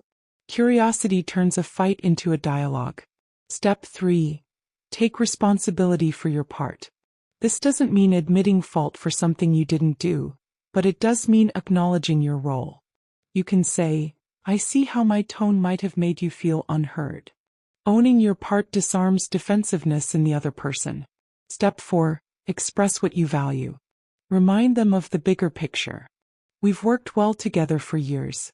I don't want one disagreement to overshadow that." This shifts the focus from winning the argument to protecting the relationship. Step 5. Agree on the path forward. Decide together on what changes or agreements will help avoid the same conflict in the future. Without this step, you risk repeating the cycle. The science of repair. Psychologists have studied what makes some relationships thrive while others fall apart. The consistent finding: it's not the amount of conflict, it's the speed and sincerity of repair. In fact, in workplaces, leaders who acknowledge mistakes and attempt repair are trusted far more than those who never admit fault. People don't expect perfection, but they do expect honesty. Repair also activates a psychological effect known as the Ben Franklin effect, where doing a small favor, or extending grace, makes people like you more. If you initiate repair, you give the other person a reason to soften towards you, even if they were initially upset. From conflict to deeper bond. Here's the irony. Handled well, a conflict can make a relationship stronger than before. Why? Because surviving a disagreement and finding your way back to each other builds resilience. You've seen each other's imperfect sides and chosen to stay anyway. Think about great sports teams. Teammates yell at each other during a game, push each other to do better, even clash in the locker room. But when the game is over, the best teams have a ritual. They debrief, they laugh, they remind each other that they're on the same side. And when the next challenge comes, they trust each other even more. When to walk away for good. Repair is powerful, but it's not always possible or safe. If the other person is unwilling to engage in good faith, continually disrespects boundaries, or shows patterns of harm, sometimes the best repair is to wish them well from a distance. Social intelligence is about knowing when to fight for a connection, and when to protect your peace. Key takeaways. Conflict is natural and unavoidable.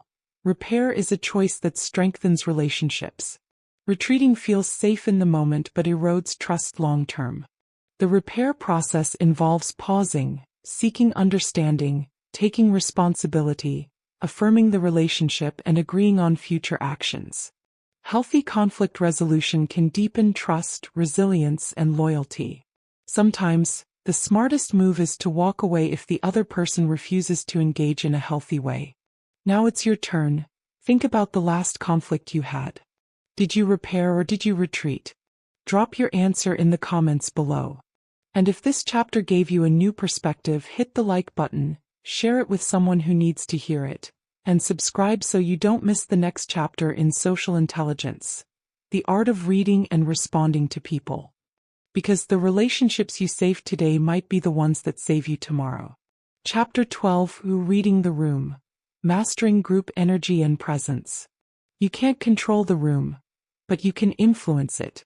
And the first step is knowing exactly what kind of room you just walked into. Imagine this. You step into a meeting, a family gathering, or even a small dinner with friends. Before you've even said a word, you can feel something in the air. Maybe it's excitement, Laughter bouncing off the walls, eyes bright, voices overlapping in high energy. Or maybe it's heavy. People's shoulders are slouched, eyes dart away, voices low. You haven't spoken yet, but your body already knows. Something's up. That right there is reading the room.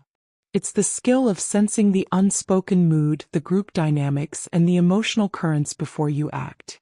And here's the truth. People who can do this well have an almost unfair advantage in life. Why reading the room matters. When you walk into a room without reading it, you risk mismatching your energy to the group state. Imagine telling loud jokes in a group that just received bad news. Or walking into an upbeat brainstorming session and dragging it down with complaints. You're out of sync and people feel that mismatch instantly, even if they don't say it. But when you do read the room, you match the emotional temperature and then, if you want to, you shift it. Leaders, speakers, negotiators, even world diplomats. This is one of their greatest social tools. The 3 layers of a room's energy. Layer 1, the surface mood. This is what you can pick up in seconds. Are people smiling or serious? Is the conversation fast-paced or slow? Are people sitting close together or far apart? These are the obvious signals. Layer 2, the underlying emotion. This is the why behind the mood. A room can look cheerful on the surface but be tense underneath. Think of a workplace right before big layoffs are announced. People might joke, but there's an edge in their tone. You sense it because emotions leak through microexpressions, body posture, and tone. Layer 3, the power dynamics. Every group has an unspoken hierarchy. Someone who's dominating, someone who's influencing quietly, and others who follow along.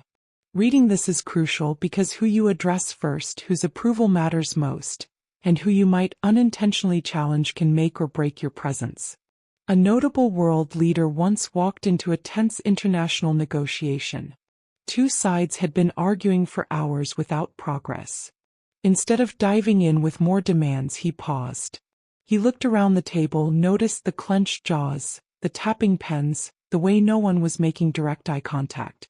Then he told a light, completely unrelated story from his childhood that made both sides chuckle. In that moment, shoulders relaxed, hands unfolded, and conversations softened. What did he do? He didn't ignore the tension. He read it, matched it for just a second, then gently shifted it. That's presence. How to read a room in under 60 seconds. Pause before you speak. Don't rush to introduce yourself or make a comment. Walk in, take a breath, and scan. Observe the big 3. Faces. What are their expressions telling you? Bodies. Are they leaning forward, engaged, or leaning back, detached? Voices. Is the tone light, flat, sharp, or hesitant? Look for the connectors and the outsiders. Who's making eye contact with everyone? They're the connectors. Who's keeping to themselves? They might be disengaged or uncomfortable. Match before you shift. If the room is quiet, start with calm energy. If it's buzzing with excitement, start a little lighter before calming it down if needed. Presence. The second half of reading the room. Reading is one thing. Owning your place in it is another. This is where presence comes in. Presence is not about dominating a conversation. It's about being fully there, focused, aware, and intentional. Practical ways to build presence. Plant your feet. Don't fidget or shift constantly. Stability signals confidence. Make eye contact but not stares. Look at people long enough to connect, then shift naturally. Breathe slow. Your breathing sets the pace of your speech, which sets the tone for the room. Speak after you've listened. Your words carry more weight when people feel you've taken them in first. A powerful quote to remember. In The Charisma Myth by Olivia Fox Caban, she writes, "Presence is the most powerful element of charisma, because if you're not present, you can't connect." And that's the truth. Reading the room without being in the room is like trying to dance without music. Common mistakes people make when reading a room. Assuming the mood without checking. Just because people are quiet doesn't mean they're sad. They might be deeply focused. Projecting your mood onto others. If you're nervous, you might assume everyone is cold. Check your bias. Overcompensating. Don't try to fix the mood instantly. Sometimes being in sync is better than forcing change. Ignoring nonverbals. The loudest voice in the room isn't always the most influential one. The energy shifter's secret. Once you've matched the room, you can gently nudge it in the direction you want. Here's how. Introduce a different tone gradually. Smile, lighten your voice, or slow your pace depending on what's needed. Ask the right question. Instead of changing topics abruptly, bridge into something that steers energy. Use silence. Sometimes pausing draws everyone back to you without a word. A famous performer once stepped on stage to a restless, distracted audience. Instead of blasting into their performance, they stood quietly, scanning the crowd until people began to hush out of curiosity. Only then did they begin. By aligning with the audience's scattered energy first, and then guiding it into focus, they turned the entire atmosphere in their favor. Why this matters everywhere. Whether you're in a job interview, pitching an idea, leading a team, or simply meeting new people, your ability to read and respond to the room sets the tone for how people experience you. It's the difference between being overlooked and being remembered. And here's the best part. This skill is trainable. It's not about being born with people skills. It's about awareness, practice, and the courage to be intentional. Key takeaways. Pause before you speak. Scan the room first. Observe the big three: faces, bodies, voices. Match the energy before you shift it. Alignment first, influence second. Presence matters. Confidence comes from being grounded, not loud. Don't assume, verify. Check your own bias before reading the room. From now on, before you say a word in any group setting, practice pausing, scanning, and matching. You'll be amazed at how people respond differently when they feel you see them first. Now I want to hear from you. What's one moment you remember when you read the room right or wrong, and it changed everything? Drop your answer in the comments. If this chapter gave you an aha moment, subscribe for more insights, hit the like button to support the channel, and share this audiobook with someone who wants to master social intelligence. Chapter 13. Adapt without losing yourself. The art of social flexibility. Imagine you're in a room full of people from different walks of life, different cultures, different beliefs, different temperaments. Some are loud and expressive, others calm and reserved. The conversation flows like a river, but it's not flowing in one straight line. It twists, turns, and sometimes takes sharp corners. Some people in that room will try to stand firm, refusing to bend even a little, and soon they feel like outsiders. Others will twist themselves into whatever shape they think will be accepted, and in the process they lose their sense of self. But then there are those rare people, the ones who seem to fit in anywhere, who can connect with anyone without betraying who they are. They are socially flexible. They adapt like water, taking the shape of any container, yet they never stop being water. This is the art of adapting without losing yourself. What social flexibility really means. Social flexibility is not about being fake. It's not about putting on a mask and pretending to be someone you're not. Instead, it's about adjusting your communication style, tone, and energy to fit the situation, while staying anchored to your values, beliefs, and personality. It's like a skilled dancer who changes steps based on the music but never loses their rhythm. The music may shift from jazz to classical to hip-hop, but their core remains intact. The world changes fast. Conversations change fast. People change fast. If you can't adapt, you risk being left behind. But if you adapt too much, you risk becoming unrecognizable to yourself. The power of adaptive presence. Let's take a quick example from history. There was a world leader who was known for his ability to walk into any room, whether it was a gathering of scientists, farmers, artists, or soldiers, and speak in a way that made each group feel understood. When he spoke to scholars, he quoted research and books. When he spoke to villagers, he used simple, heartfelt stories.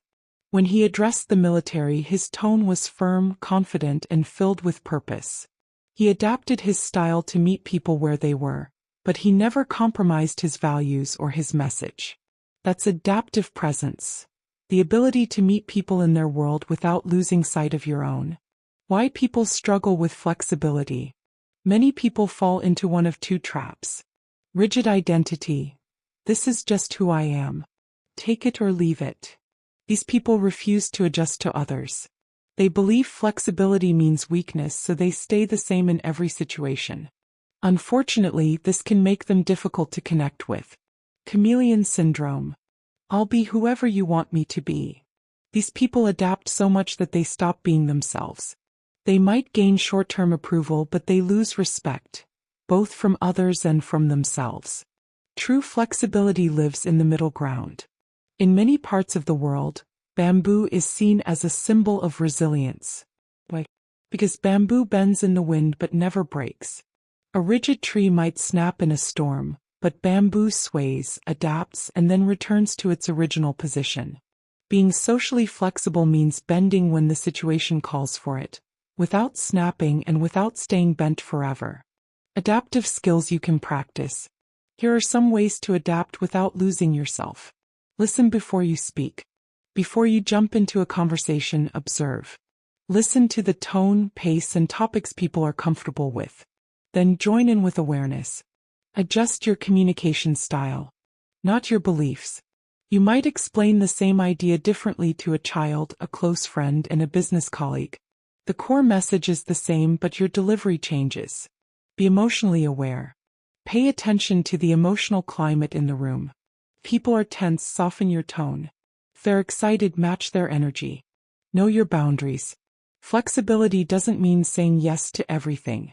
If something goes against your values, adapt your response respectfully but firmly. Consider a famous humanitarian leader who traveled to dozens of countries, meeting people from vastly different cultures. In each place, they dressed in a way that respected local customs, learned key phrases in the local language, and adjusted their speeches to reflect the audience's values. But in every single appearance, their core message, peace, compassion, and justice, remained the same. That's the secret. You adapt your style, but you protect your essence. The psychological foundation. According to Emotional Intelligence by Daniel Goleman, adaptability is one of the core skills of emotional intelligence. Goleman writes, adaptability is about being flexible in handling change, being able to juggle multiple demands, and adapting your responses to fit the circumstances. Emotional Intelligence, 1995. Notice that he doesn't say adaptability is about abandoning your beliefs. It's about adjusting your responses. Signs you're losing yourself. Sometimes, in our effort to adapt, we cross the line and start losing ourselves. Here are warning signs. You agree with things you actually disagree with just to avoid conflict. You change your personality completely depending on who you're with. You feel drained after social interactions because you've been performing. People are surprised when they see you in a different context because you act like a different person. If you recognize yourself in these signs, it's time to strengthen your anchor, your inner values. Balancing adaptation and authenticity. Think of adaptation as wearing different outfits for different occasions.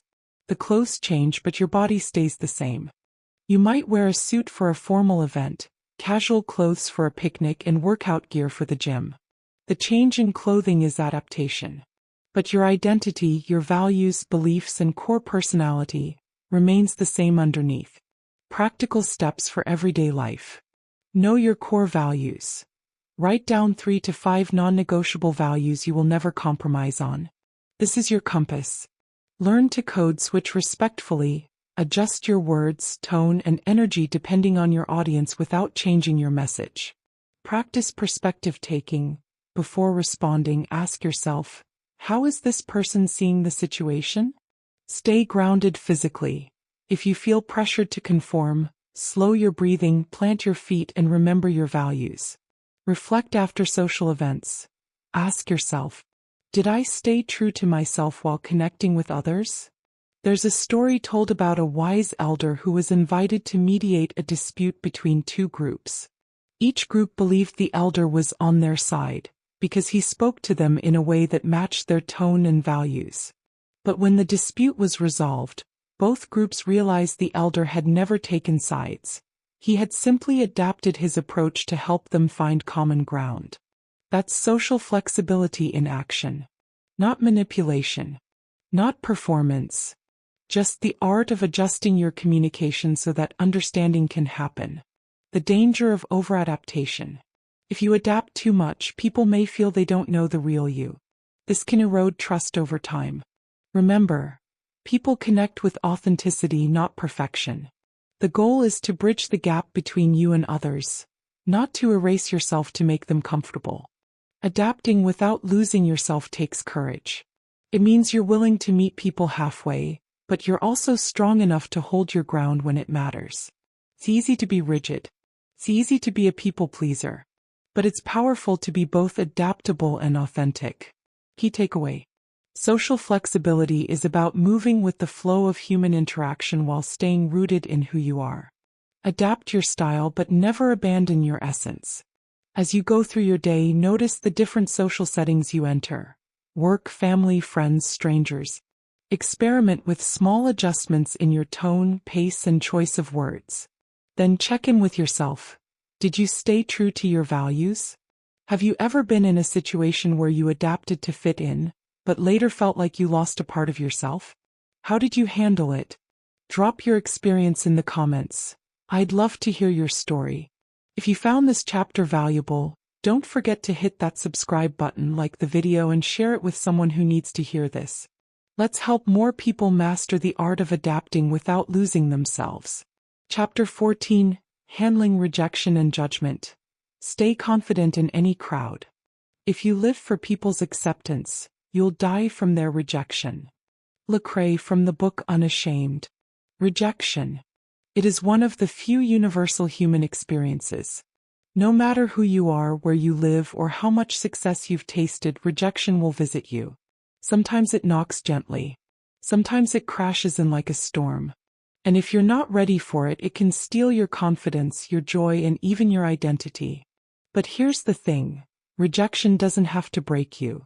In fact, for many of the world's most influential people, rejection was the fire that forged their strength. Judgment didn't silence them, it shaped them. Today we're going to talk about how you can handle rejection and judgment without shrinking, without pretending to be someone else, and without letting the crowd dictate your worth. Because if you master this skill, you will carry a quiet confidence into any room you walk into, no matter what anyone thinks of you. Why rejection hurts so much? Rejection stings because it hits at the core of a basic human need, the need to belong. Long before social media likes and comment sections, humans survived in tribes. Being accepted meant safety. Being rejected could mean danger, even death. This is why your heart races when you're left out, why your chest tightens when someone criticizes you. Your brain sees it as a threat. But in modern life, rejection is rarely life-threatening. What it does threaten is our ego, the part of us that craves approval, recognition, and validation. If you can separate who you are from how people respond to you, you unlock a kind of freedom most people never experience. Let's take a moment to think about someone you probably know. A world leader, an inventor, a creator, who was told no again and again before they were celebrated. There was once a political leader who lost multiple elections before finally rising to lead a nation during one of its darkest hours. The judgment against him was brutal. Newspapers mocked his speeches. Critics said he was unfit for leadership.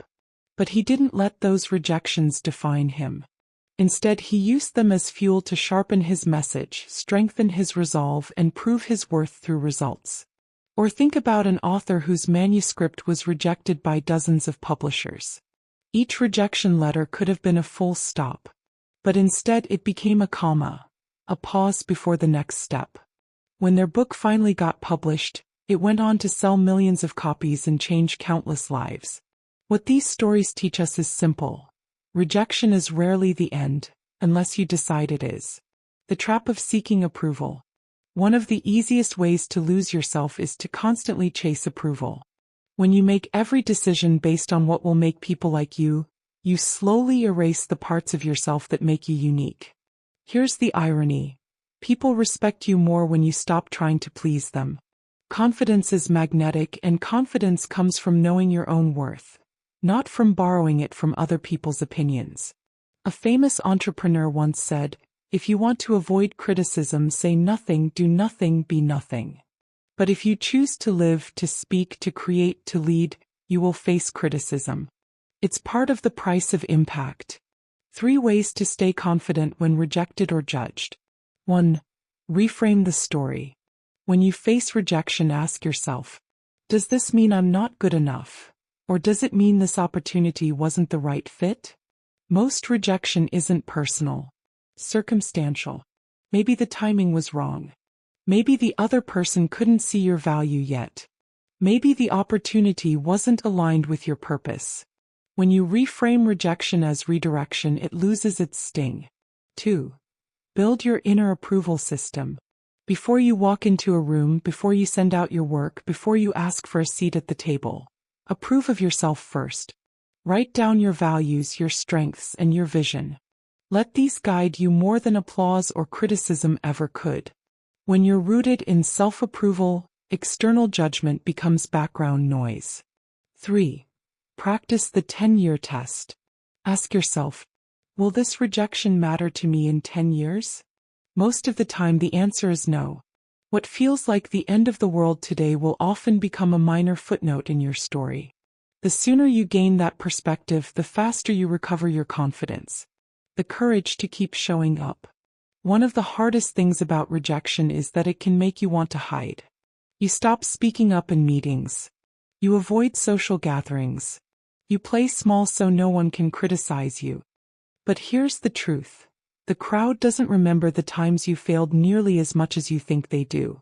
They remember the times you showed up with courage even after falling down. Your confidence doesn't come from always being chosen. It comes from always choosing yourself. Dealing with harsh judgment. Judgment is a little different from rejection. Rejection says, "No, we don't choose you." Judgment says, "We've already decided who you are." The danger of judgment is that it tries to put you in a box. It limits your possibilities. But here's the thing. No one can define you without your consent. When people judge you unfairly, resist the urge to fight every false opinion. Let your work, your actions, and your consistency speak for you. In the words of Eleanor Roosevelt, no one can make you feel inferior without your consent. How to building confidence in any crowd. Next time you're in a room where you feel judged, try this. Ground yourself. Plant your feet firmly on the floor, take a slow breath and remind yourself, I belong here. Make eye contact. Not in a confrontational way but with calm assurance. Engage with curiosity. Instead of worrying about how you're being perceived, focus on learning something new from the people around you. When you shift your attention from yourself to the moment, judgment loses its power over you. The power of the long game. Remember, many of the world's most respected figures were once underestimated, mocked, or dismissed. Over time, their results silenced their critics. You are not defined by a single moment of rejection.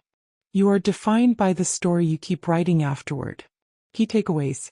Rejection is a detour, not a dead end. Judgment only has power if you accept it as truth. Confidence comes from self-approval, not public applause. The people who make the biggest impact are often the ones who were told no the most. Think about one rejection or judgment you faced recently. Instead of replaying it in your mind, write down what it taught you or how it redirected you. Keep that note as a reminder that you are still moving forward. What is one time in your life when rejection turned out to be a blessing in disguise? Share your story in the comments. You never know who it might inspire. If you've been rejected, judged, or underestimated, you're in good company. Keep showing up. Keep building. Keep believing in your worth. The crowd will catch up later. And if you found value in this chapter, don't forget to subscribe for more powerful lessons, like this video to help others find it, and share it with someone who needs to hear these words today. Chapter 15, Connection That Lasts. The Heart of Social Intelligence. Think about the last person you met who truly made you feel seen. Not just heard, not just acknowledged, but understood. You left that moment feeling lighter, warmer, and more alive. That is the power of connection that lasts. It's not about popularity. It's not about shaking more hands or collecting more contacts. It's about creating moments that leave an imprint, connections that still matter weeks, months, and even years later. In a world where attention is constantly pulled in every direction, where messages are skimmed and relationships fade into digital silence, the ability to forge a bond that endures is rare. But here's the truth.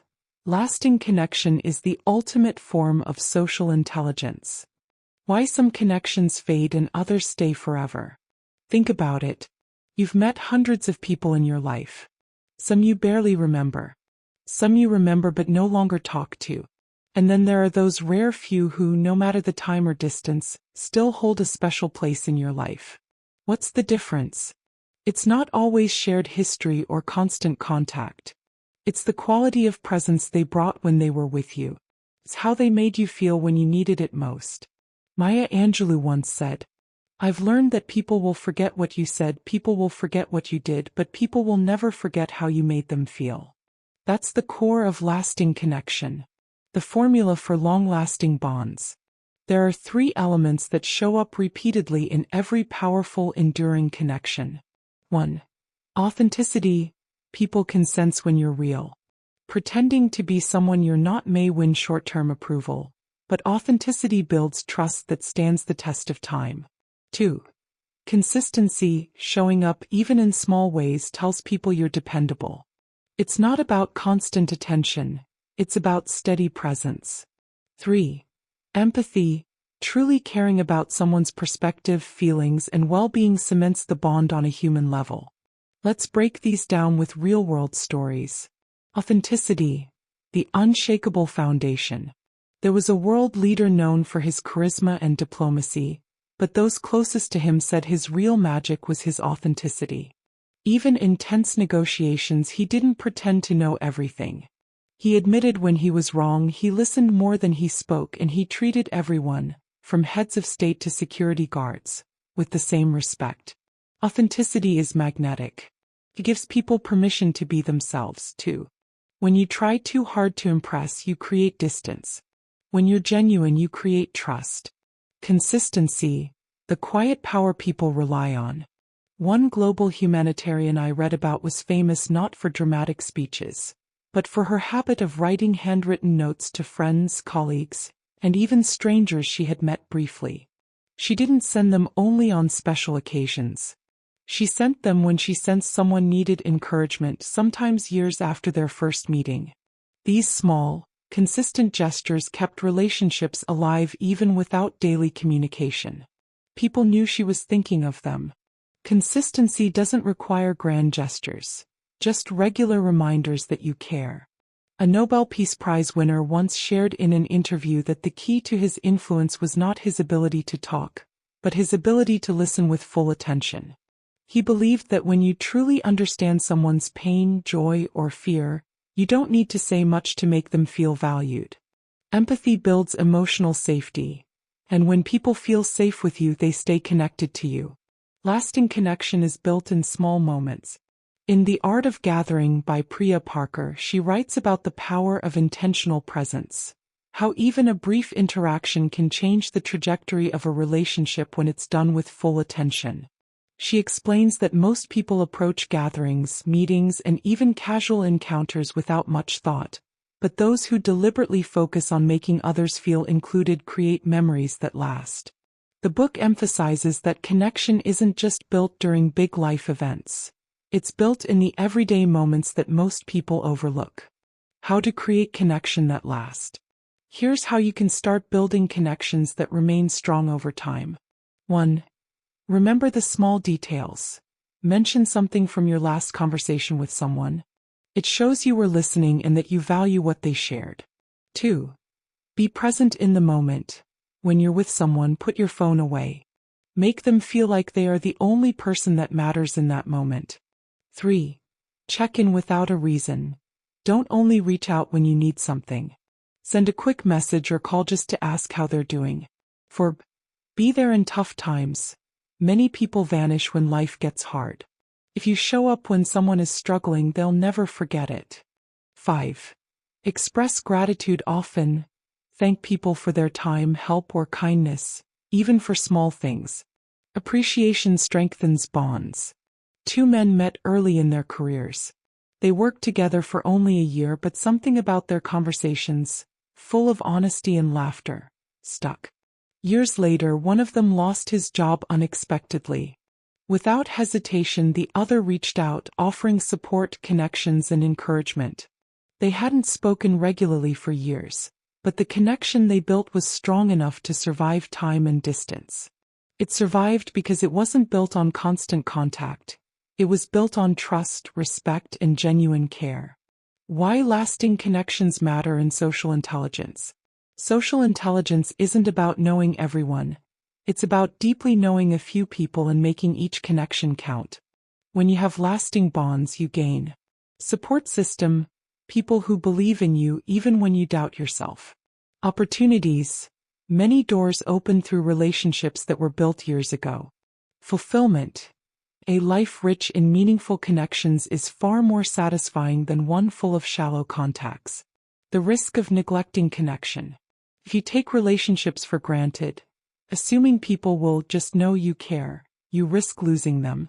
In today's fast-paced world, people's attention is constantly under siege. If you don't nurture the bond, even the strongest connection can fade. Think of it like a garden. If you water it regularly, it thrives. If you neglect it, weeds grow and the flowers fade. The heart of it all. At the heart of lasting connection is this truth. It's less about how often you connect and more about how deeply you connect when you do. It's about leaving people better than you found them. It's about listening to understand, not just to reply.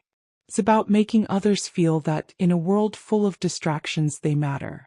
That is the essence of social intelligence. And it's what will make your relationships stand the test of time. Key takeaways. Authenticity builds trust. Don't pretend to be someone you're not. Consistency matters. Small, regular gestures keep bonds alive. Empathy is essential. Listen to understand, not to respond. Connection is built in small moments. Don't wait for big events. Be intentional. Focus on the quality, not the quantity, of your relationships. If this chapter has made you think of someone you haven't spoken to in a while, reach out today. Send them a message, give them a call, or just let them know they're on your mind. Small acts of care create big connections. Who is one person in your life you feel truly connected to, and what made that bond so strong? Share your answer in the comments. And here we are, the end of this journey, but hopefully, the beginning of a new chapter in how you see and connect with the world.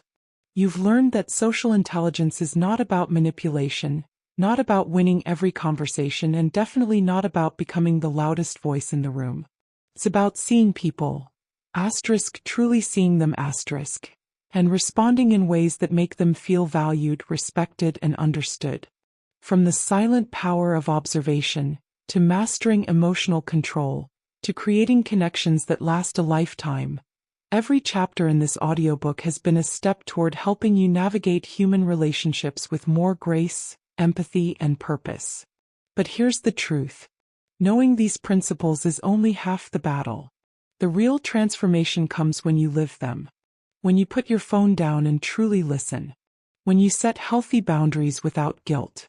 When you respond with calm instead of reacting with anger. When you choose connection over ego. Because at the heart of social intelligence is something timeless. The understanding that every person you meet is fighting battles you can't see, and the way you show up could be the kindness that carries them through the day.